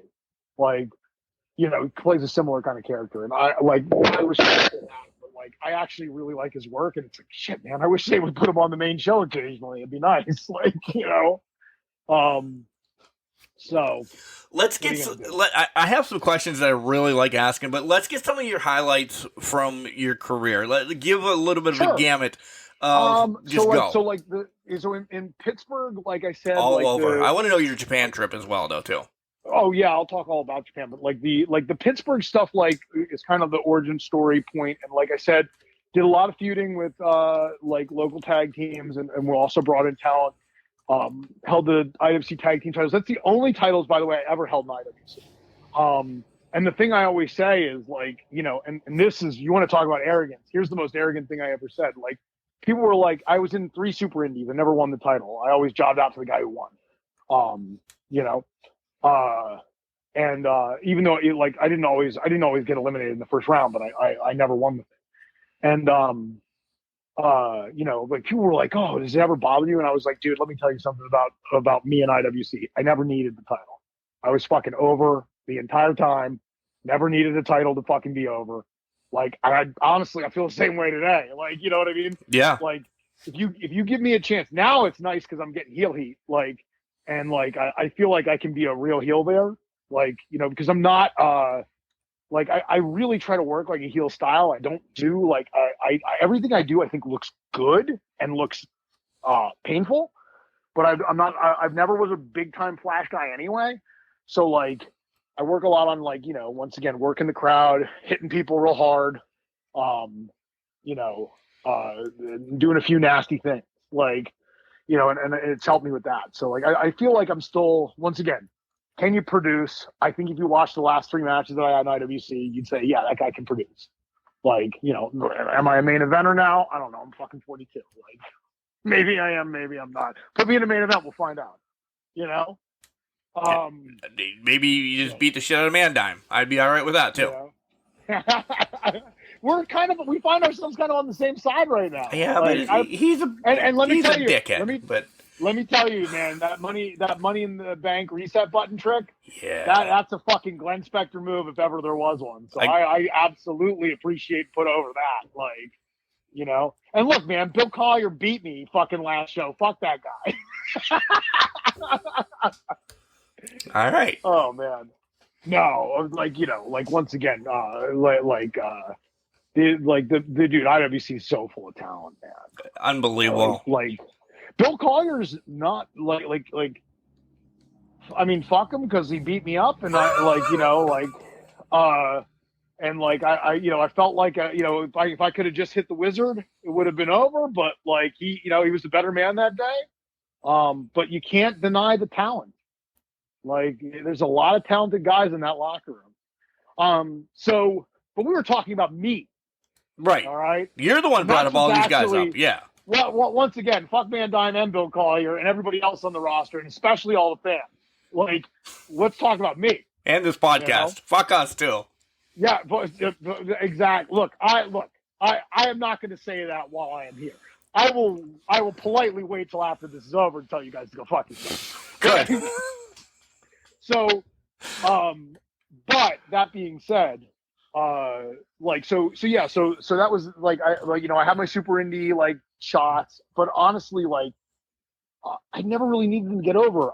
If you put a mic in my hand, I'm gonna get over because I can talk. And I did a lot of funny interviews. I did a lot of good comedy. And so like IWC was never an issue. I felt like I was over my entire run pretty much. Once I got my swim legs under me and I could work, I was gold there.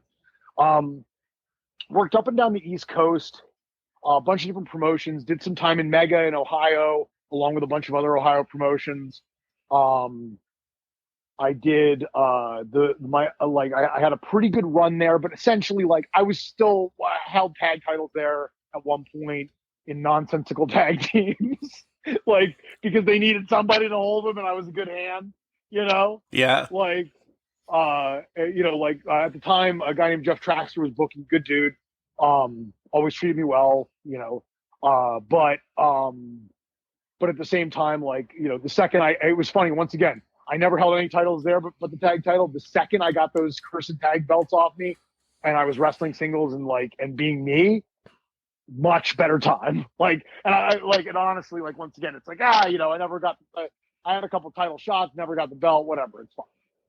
But I was over. New Era Pro, which was out in Ohio also. I had a really good run out there. Feuded with Chris Hamrick, rode with Hamrick for a while too.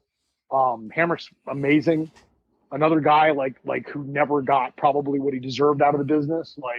I think he's coming back to work now. I think he's actually gonna be working at a GCW show. Dude's a dynamite worker. We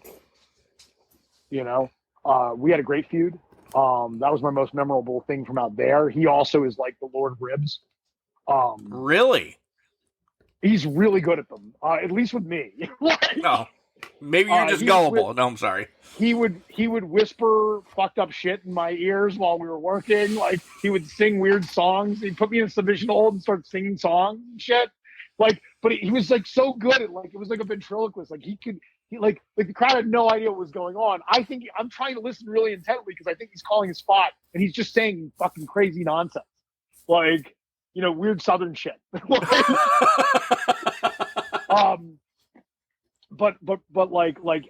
He had done some legendary ribs that I wasn't a part of, but the rib that got me, it's a classic. I should have seen it coming.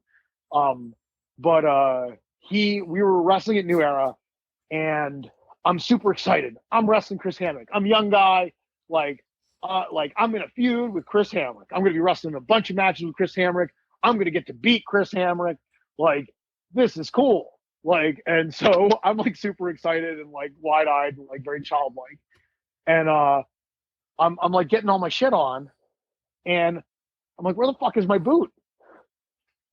And I start stomping around the locker room. Where's my fucking boot? Blah, blah, blah, blah. I got one boot on, and I realized Hamrick fucking hid my boot. And so but what do you, this is the terrible situation because it's he knows exactly what he put me in because it's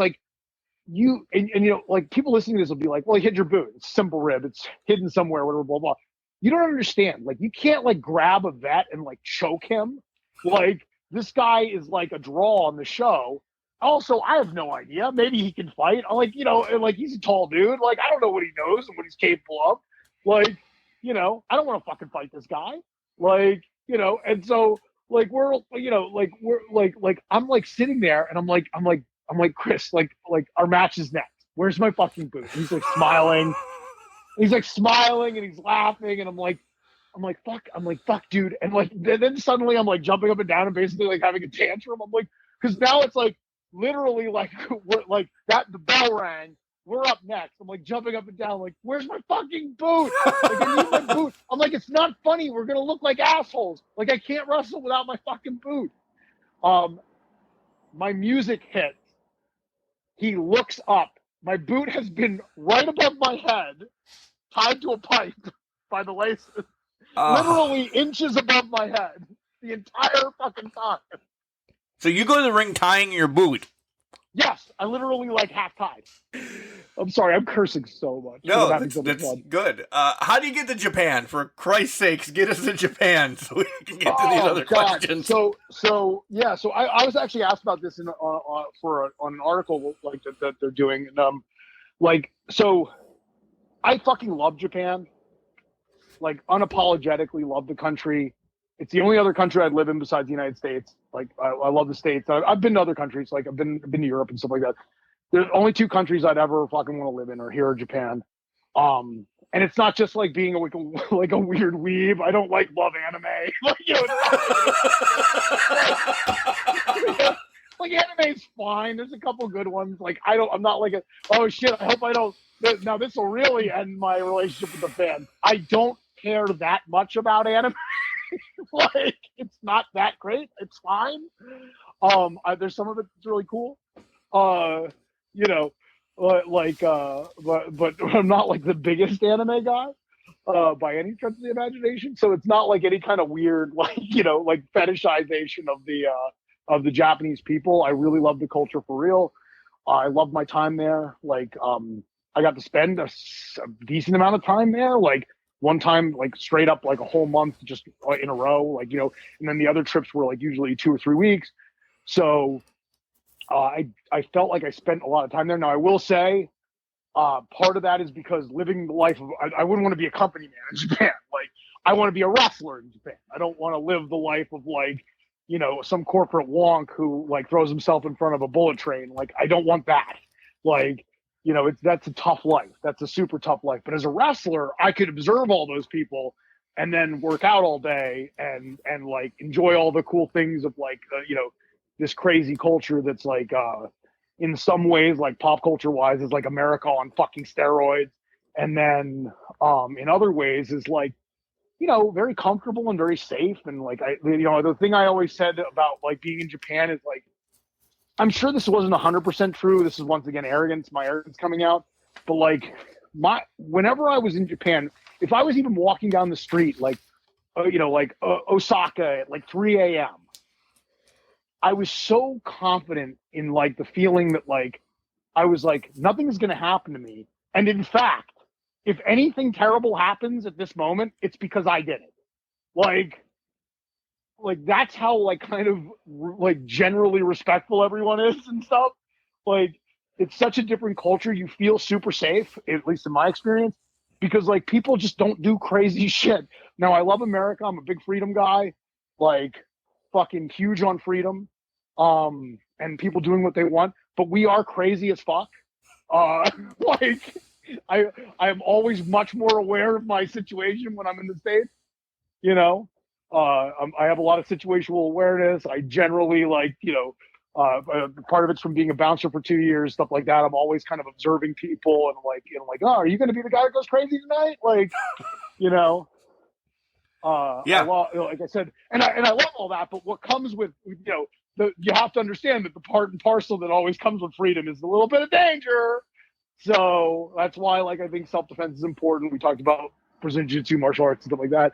Like, so that didn't answer any of your questions, but I'm just giving you kind of an overview of like why I love Japan. Like it's such a cool place to be, especially as a wrestler. Like, and if like DET had offered me like a full-time contract, I would have tried to find some way to make it work, drag my wife over there. I think she would have gone nuts, but like, it's like, that's how much I fell in love with the place.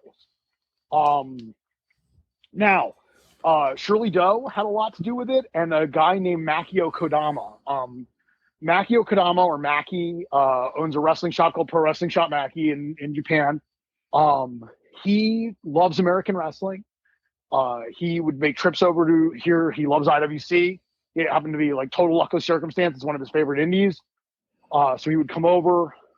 He was friends with Shirley Doe. And so, so he came over to a show that they had at Johnstown War Memorial. The main event, I believe, was like Shane Douglas versus Raven, and there was the main event was Dusty Rhodes versus Jerry Lawler, and right underneath that was Shane Douglas versus Raven. So it was a pretty big show. Great card, yeah. Yeah. For like I said, pretty big for an indie. Like, and so he came to see that show, and he brought this guy who I'm not shitting on because once again, he was super helpful in us getting there. But he brought this guy that I swear was like some kind of secret crime lord. This guy looked like an anime fucking character. Like he was like rail thin. He never stopped smoking. And when I say that, I am like, you're going to be like, oh, you're exaggerating. He just smokes a lot. I have never seen that man without a cigarette in his hand ever. Like, always wore sunglasses inside too.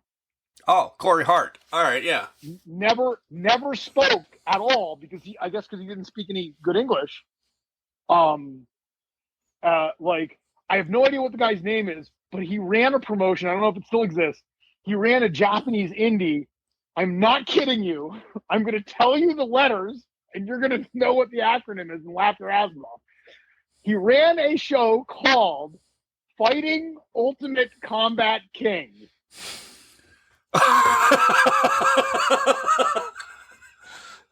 Okay. So the posters for the show, I have them. Like, it's just fuck. Like, You going to fuck wrestling tonight? Yeah. I'm working fuck. Okay. Now this guy who I am 100% certain was laundering money for the Yakuza or whatever, like, I should say alleged by me. Like, I'm not whatever the lawyer term is to say. I have no evidence of this. I'm not actually saying this is what he did. I just don't understand why he was running a wrestling company like, out of a garage. Like, but he was cool, and I'm not dissing him. He's awesome, and like everybody knows that there's a certain degree of organized crime involved in like sport anyway.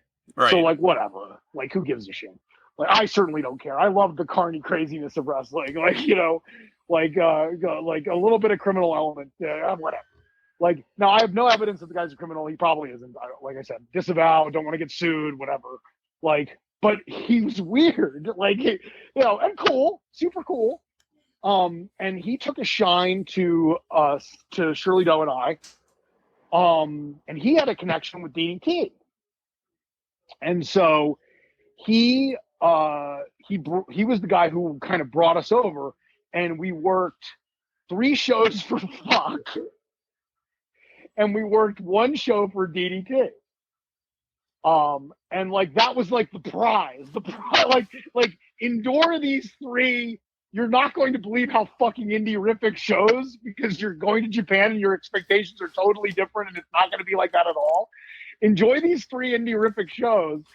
And, the reward is you're going to get to work for Sanshiro Takagi, and his actual super awesome, really put together promotion. And so the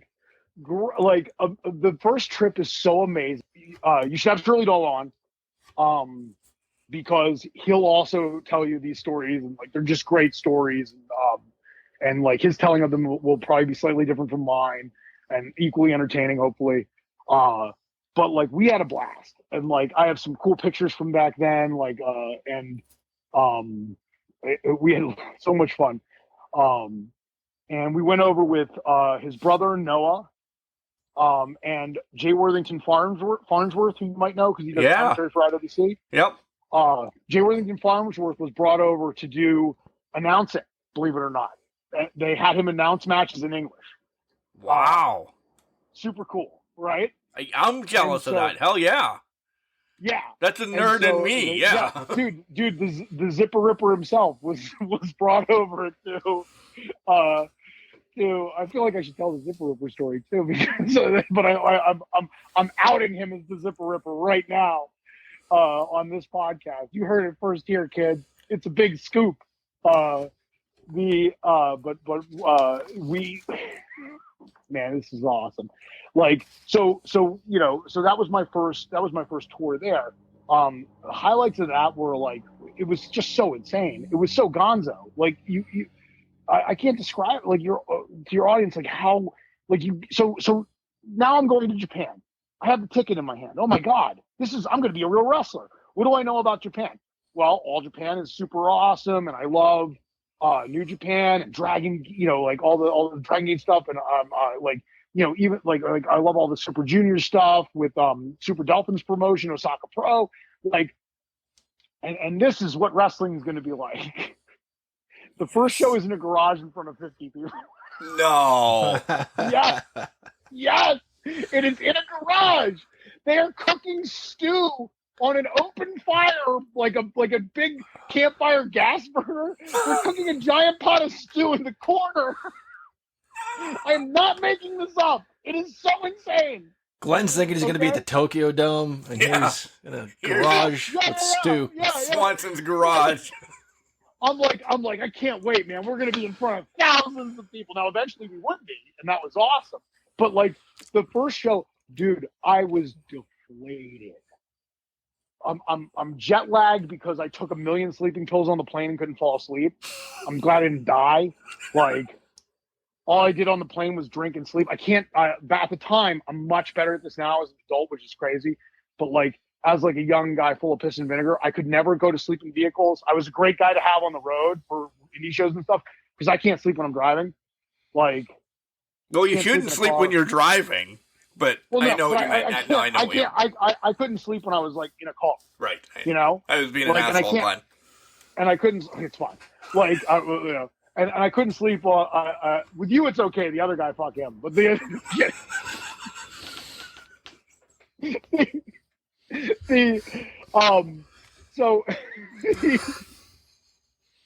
so but I couldn't sleep on a plane either. And the crazy part is, like I said, I think I took an entire half a bottle of Tylenol PMs. Like I didn't have like Soma money. Like I'm an indie wrestler. Like I didn't have like, you know, the joke I always made was like we had beat weed money. We didn't have like Coke money. Like nobody was gonna die of a Coke overdose on the indies. Like none of us had Coke money. Like would we have done Coke? I don't know. But like I can tell you that none of us had the money to do it, so it didn't fucking matter. Because that was always my joke when I would hear about like all these wrestling stars getting into drugs. I'm like, Jesus, how can you afford to be into drugs? Like, where these paydays suck. Like,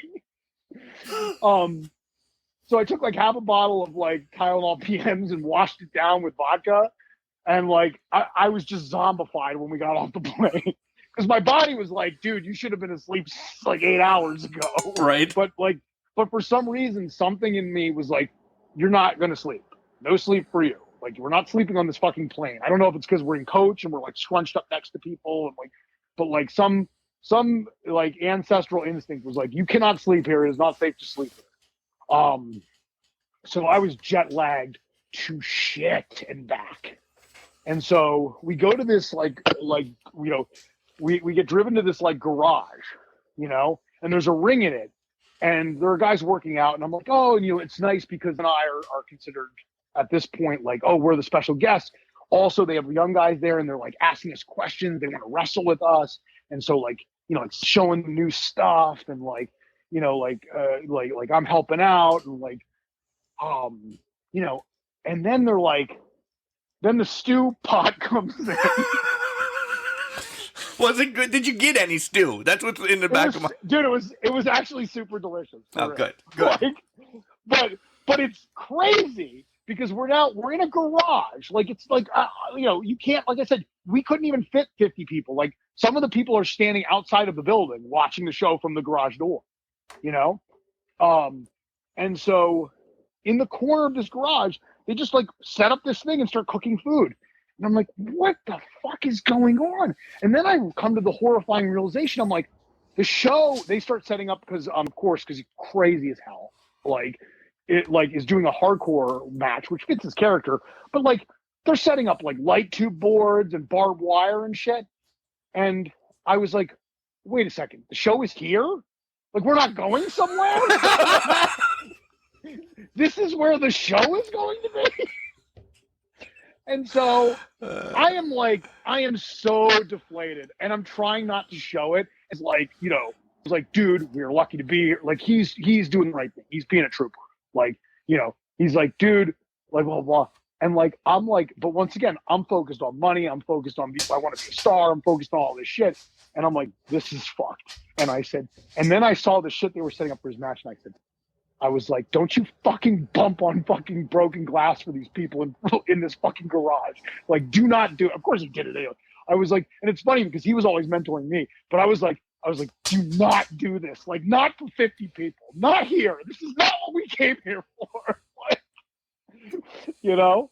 But of course, dude, Shirley Doe, one thing that was like, you know, that'll always be a feather in his cap, wrestled the exact same way in front of 5 people they wrestle in front of 5,000 people.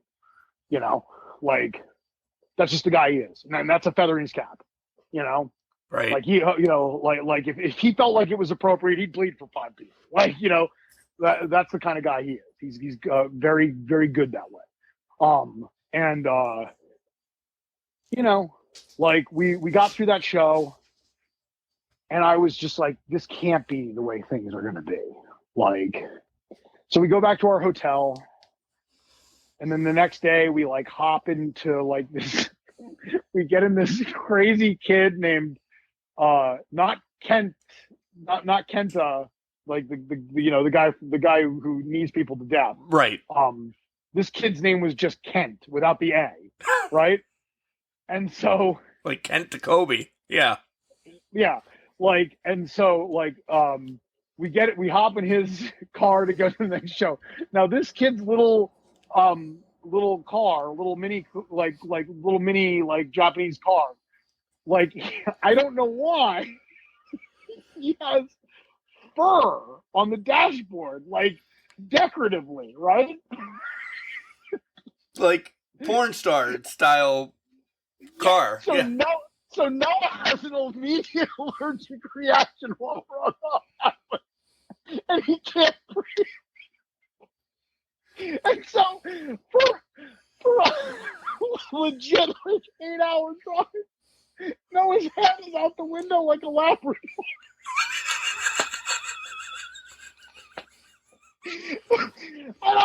And you have to understand, man, I thought this was going to be it for me. I thought this was like the Fed.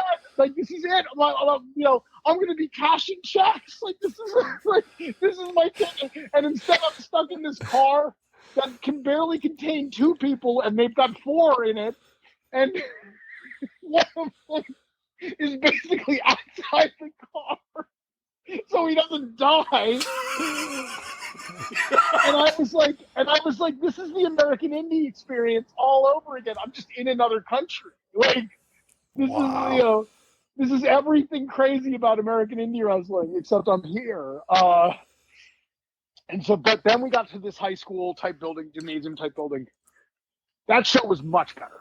More people, felt more like a real wrestling show. Still indie-rific as hell, don't get me wrong. But at least it felt like kind of, once again, it was crazy. Like, I was comparing it to what I was doing, and it was nowhere near like, did it feel like an IWC show? No, it wasn't even that good. Like, and at the time IWC was growing. They hadn't even hit their stride, but it was like a couple hundred people, and there was like, it felt like a real show. Thank God. Then Cork and Hall happens. Changes everything.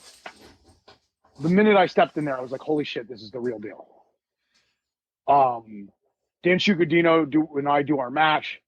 I'm playing, I'm playing this gay character. The match is insane. If you ever watch it, you're going to be like, oh my God, like, they're way over the top. Like, it would be racy for now. Back then it was nuts. It was gold dust turned up to 11. Wow. I hate that saying, by the way. Anything turned up to 11, it's like grinding teeth. But go ahead. Okay. Fucking hate that saying in wrestling, but okay. All right. Well, that's what it was, motherfucker. I'm not taking it back. All right. Okay. It was like I said, if well reviewed by Steve Carino. In his words, it would not have been more gay if we had literally just had sex in the ring. Like, that was his review of the match. So I guess it was a good match. But it launched 1,000 ships for me, like, in terms of Japan. Like, that's like how, they brought me back immediately. Like the original feud was predicated under, like, this is so funny to say now. The original feud was predicated under, like, which character, which gay character, is stronger? Is the American gay character stronger, or the Japanese? That was the Japanese guy. Like, it was literally like they had the Japanese and American flags like slamming into each other with the word gay underneath. Oh my God. On their, like, Titantron thing. It's so funny to think about now, like, because it's crazy. Like, DDT is the king of crazy storyline. Like, but you can watch the match. It's on DDT streaming service. Like, it's nuts. And like I said, not something I would show my kid. Right? At least till he's older. But pretty nuts. And like I said, it was over. It was super over. And that's how I got asked back. And from then on, Dan Shugadino and I were no longer dire enemies trying to prove which country was the most gay. But instead, we were a tag team united as one as the Gay Machine Guns, which I had no idea why we were named that until I realized the Motor City Machine Guns was the thing, and I was like, I really think it's that simple. I think they just saw the Motor City Machine Guns and were like, this is a popular tag team, so put machine guns on. Yeah. Part of the name. Yeah, put machine guns on the end of it. It had nothing to do with anything else we were doing. You know? All right. But that's how DDT is the king of non sequiturs. And I'll tell you one other quick story about how I got there because I think it's a great anecdote. And it's really funny because it shows like the communication issues. So I will predicate this part of the podcast with this little question. Have you both seen the movie Police Academy? Absolutely, Yes. yeah. Okay, so you'll get the reference because it's amazing that cross-culturally we were able to come to an understanding because of this reference. Mackie contacts me on AOL Instant Messenger, if you remember that. That's what we were, this Facebook Messenger shit and all the stuff that we do now didn't exist. So Mackie contacts me on AOL Instant Messenger, and he's contacting me about the booking in Japan. I'm super excited. And he's like, but there's one thing, Glenn. They want you to do a different gimmick. Because at the time, I was just like, I was literally like just Mr. Matt Wrestling. I wanted to be like serious wrestling. And like I said, the guys I looked up to were serious wrestlers. And still to this day, those are the guys I look up to. But I comedy, like I fell into it. And so he was like, I was like, okay, well, what's the gimmick? And he types out, we want you to be like Freddie Mercury. And so I go, who the fuck is Freddie Mercury? That's my next line on the chat. Like, who the fuck is Freddie Mercury? And the next line is just one word, Queen. And I'm not an asshole. So my first thought wasn't like Freddie Mercury's gay. I respond back, okay, but I can't sing.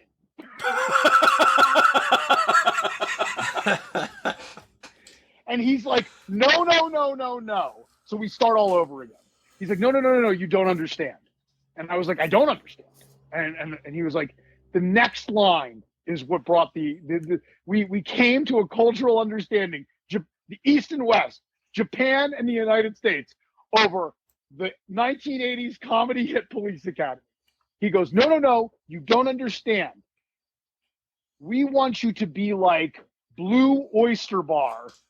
Oh my God. And somehow he didn't know. He didn't ask if I ever saw Police Academy. He just dropped the reference. And I go, oh, you want me to be gay? Because that's the gay bar in Police Academy. Yeah. All right. Listen, we have to make a part 2 of this. We really do. There's so much more to cover, and I do have some more questions, but I need you to promote some of your stuff, and then we'll go on. We'll schedule part 2 because I need more stories. This is going to continue because we're too deep. We're 2 hours deep to oh my God, yeah. keep some of the gnats that do listen to this around. So part 2 will be scheduled, folks. I'm sorry to be cutting it short like this, but go ahead, promote all your shit. We do have a list of other questions, so go ahead. So listen, Can Crushers listeners, I now wrestle as the big boss, Glenn Spectre. It's a character of my own devising, and it's super fun, and it's kind of doing exactly what I always wanted to do. I'm I am essentially a narcissistic big business asshole, like a mix of Ted DiBiase and Harley Race. Not trying to say I'm as good as those two guys. I love those guys. I'm not arrogant enough to say that, but I think you will like what you see if you come to an IWC show and see me wrestle or anywhere else I might be wrestling. And it's finally something that comes out of my heart that I really wanted to do. It's something I'm glad to have my family to watch and stuff like that. Like it's, because it's mine. It's something like I think I did the things that I was asked to do back in the day very well, but they weren't my ideas, wasn't my character. Like this is me, and it's really fun. So if you check me out anywhere, my name is Glenn Spectre. It's spelled Glenn, and then Spectre. This is the part that everybody always messes up. It's Spectre. There is another spelling, but the spelling that I use is that. And you can find me like if you like I am on Instagram, I am on Facebook, and I am on Twitter. Please follow me on all those things, because back when I was wrestling, those things like weren't real. They didn't exist. Not that they're real now. And like, don't get me wrong, Twitter's a dumpster fire. I fucking hate even like I just created a Twitter account a week ago. And Like, it sucks. Not that yours sucks. I just mean Twitter in general sucks. That came out way too easy. Sorry. Yeah. No, I mean, like you, like I, you know, I'm learning. Like, so, you know, my Twitter account very much might suck right this minute, but please follow me anyway, because I did not come up in the time of social media. I am just a bit too old, and so like. I am trying to build all this now from scratch, and boy, you want to talk about it sucking. That sucks. Yeah. Like, so if you hear this, if you're even remotely interested in the cool shit that I'm doing, please give it a follow. I super appreciate it, because for some reason, like that matters now in the wrestling world. Like I would say personally, go watch one of my matches and be like, that guy can work, book him. But like, that's not how the wrestling world, like part of it is like, being an influencer, which is like, I cringe from fucking ear to ear even saying that. Like, but you know, but I guess I need to have Twitter or Facebook and Instagram, the gram followers. To get the gains. Yeah. Gotta have followers on the gram. You know, I learned about posting reels a week ago, like 42-year-old fucking boomer here. So, so please give me follows on all that cool shit. I don't have like a website, because I feel like these days that's actually, I used to, but like that's where I was back in like the early 2000s. It's like, you gotta have a website, get your like GeoCities going. Like, you know, like I don't have a website. So follow me on those things. I post clips. I post cool pictures from shows. I talk shit on the people I'm going to beat the crap out of. You know, so it's worth the follow. It is, and he will be back on. And one thing, Can Crusher, guys, my mom might listen to this, so tell her when we talked before that this was an explicit podcast and that I don't curse all the time. We made you. It's like this is a rock and roll type show, and it was kind of expected to be locker room talk. So like, yeah, it definitely was. So Mom, we love you. This is like, I promise, if you ever like, IWC shows are family friendly. Bring your kids. I will never drop an F-bomb at an IWC show. You are safe from F-bombs and anything worse than that. I can talk without cursing, but it's really fun to curse, so I do it a lot. Yeah, Jenny would throw your ass out of here if you'd be cursing. That's right. Yeah. You know, and like I said, this is like nothing I say. I want you to go to IWC shows and give them your money, but at the same time, everything I said on this podcast is representative of me, like except for that part that might just say something that I didn't mean the way it's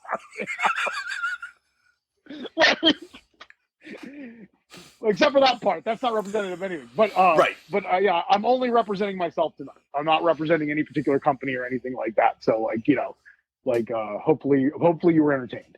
What? If not two idiots sitting at this table, were clearly entertained. And as soon as we hang up this podcast with my air quotes, we'll be scheduling part 2 with you to hear rest of the shit. Yeah, we'll get into for part 2. Like, let me prime the pump, get people excited. Great. I'll talk a bit about a feud I had with one of the best guys in the business. Brody Lee and I battled for a year up in Upstate Pro Wrestling. One of the best indie companies, still going to this day, and cool ass promoter, and one of the best guys in the business. Rip, you know, God rest his soul. Super cool guy. I can talk about that feud next time, and all the cool stuff that we did. And we can actually rip on Bobby a little bit more. We can make fun of Super Hentai and whoever else in the IWC locker room that pisses me off that weekend. I'll just burn every bridge.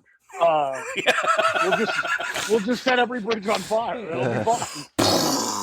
Glenn, thanks for coming on today. No problem. Hey, thanks for having me. I'm sorry I talked you guys' ear off probably twice as long as you needed me to, but like I said, when you guys called me, I said I if there's one thing that I love to do, and this is like, it goes for whether I'm in the ring or out of the ring, I love talking. So. Well, we love listening. We did enjoy listening. Absolutely. This was a lot of fun. We'll talk to you soon, buddy. Sounds good. Thanks for having me on. John, Glenn Spectre, we had to have part 2. This is unbelievable. The stuff, Stu, I wrote a couple notes down, but I actually just listened. He was fighting like a drunk boxer. He was a coffee shop bouncer. And then, yeah, I need to go back, re-listen, and just enjoy this again because I lived in the moment when Glenn was speaking.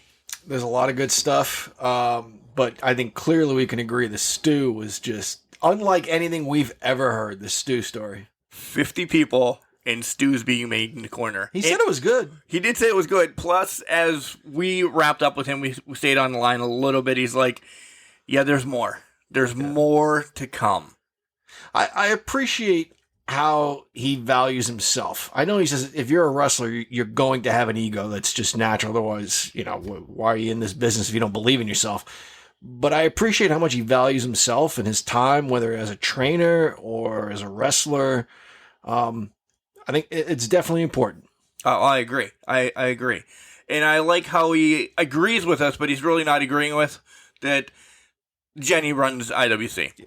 With Potter still overseeing everybody. That's the structure of it. Yeah. It's a structure. And then CJ, and then others. Yeah, and then Justin. And then, yeah. Guys, make sure you keep your eyes tuned for part 2 of this, as it's going to be in the near future. This was phenomenal. We can't end it without saying fucking phenomenal, because I had a blast. John, thank you for joining me for this one. You will be part of part 2. I missed this, yeah. So I look forward to that as well. You're always welcome back on. Thanks, buddy. Remember, just because you're trash doesn't mean you can't do the great things. It's called a garbage can, not a garbage cannot.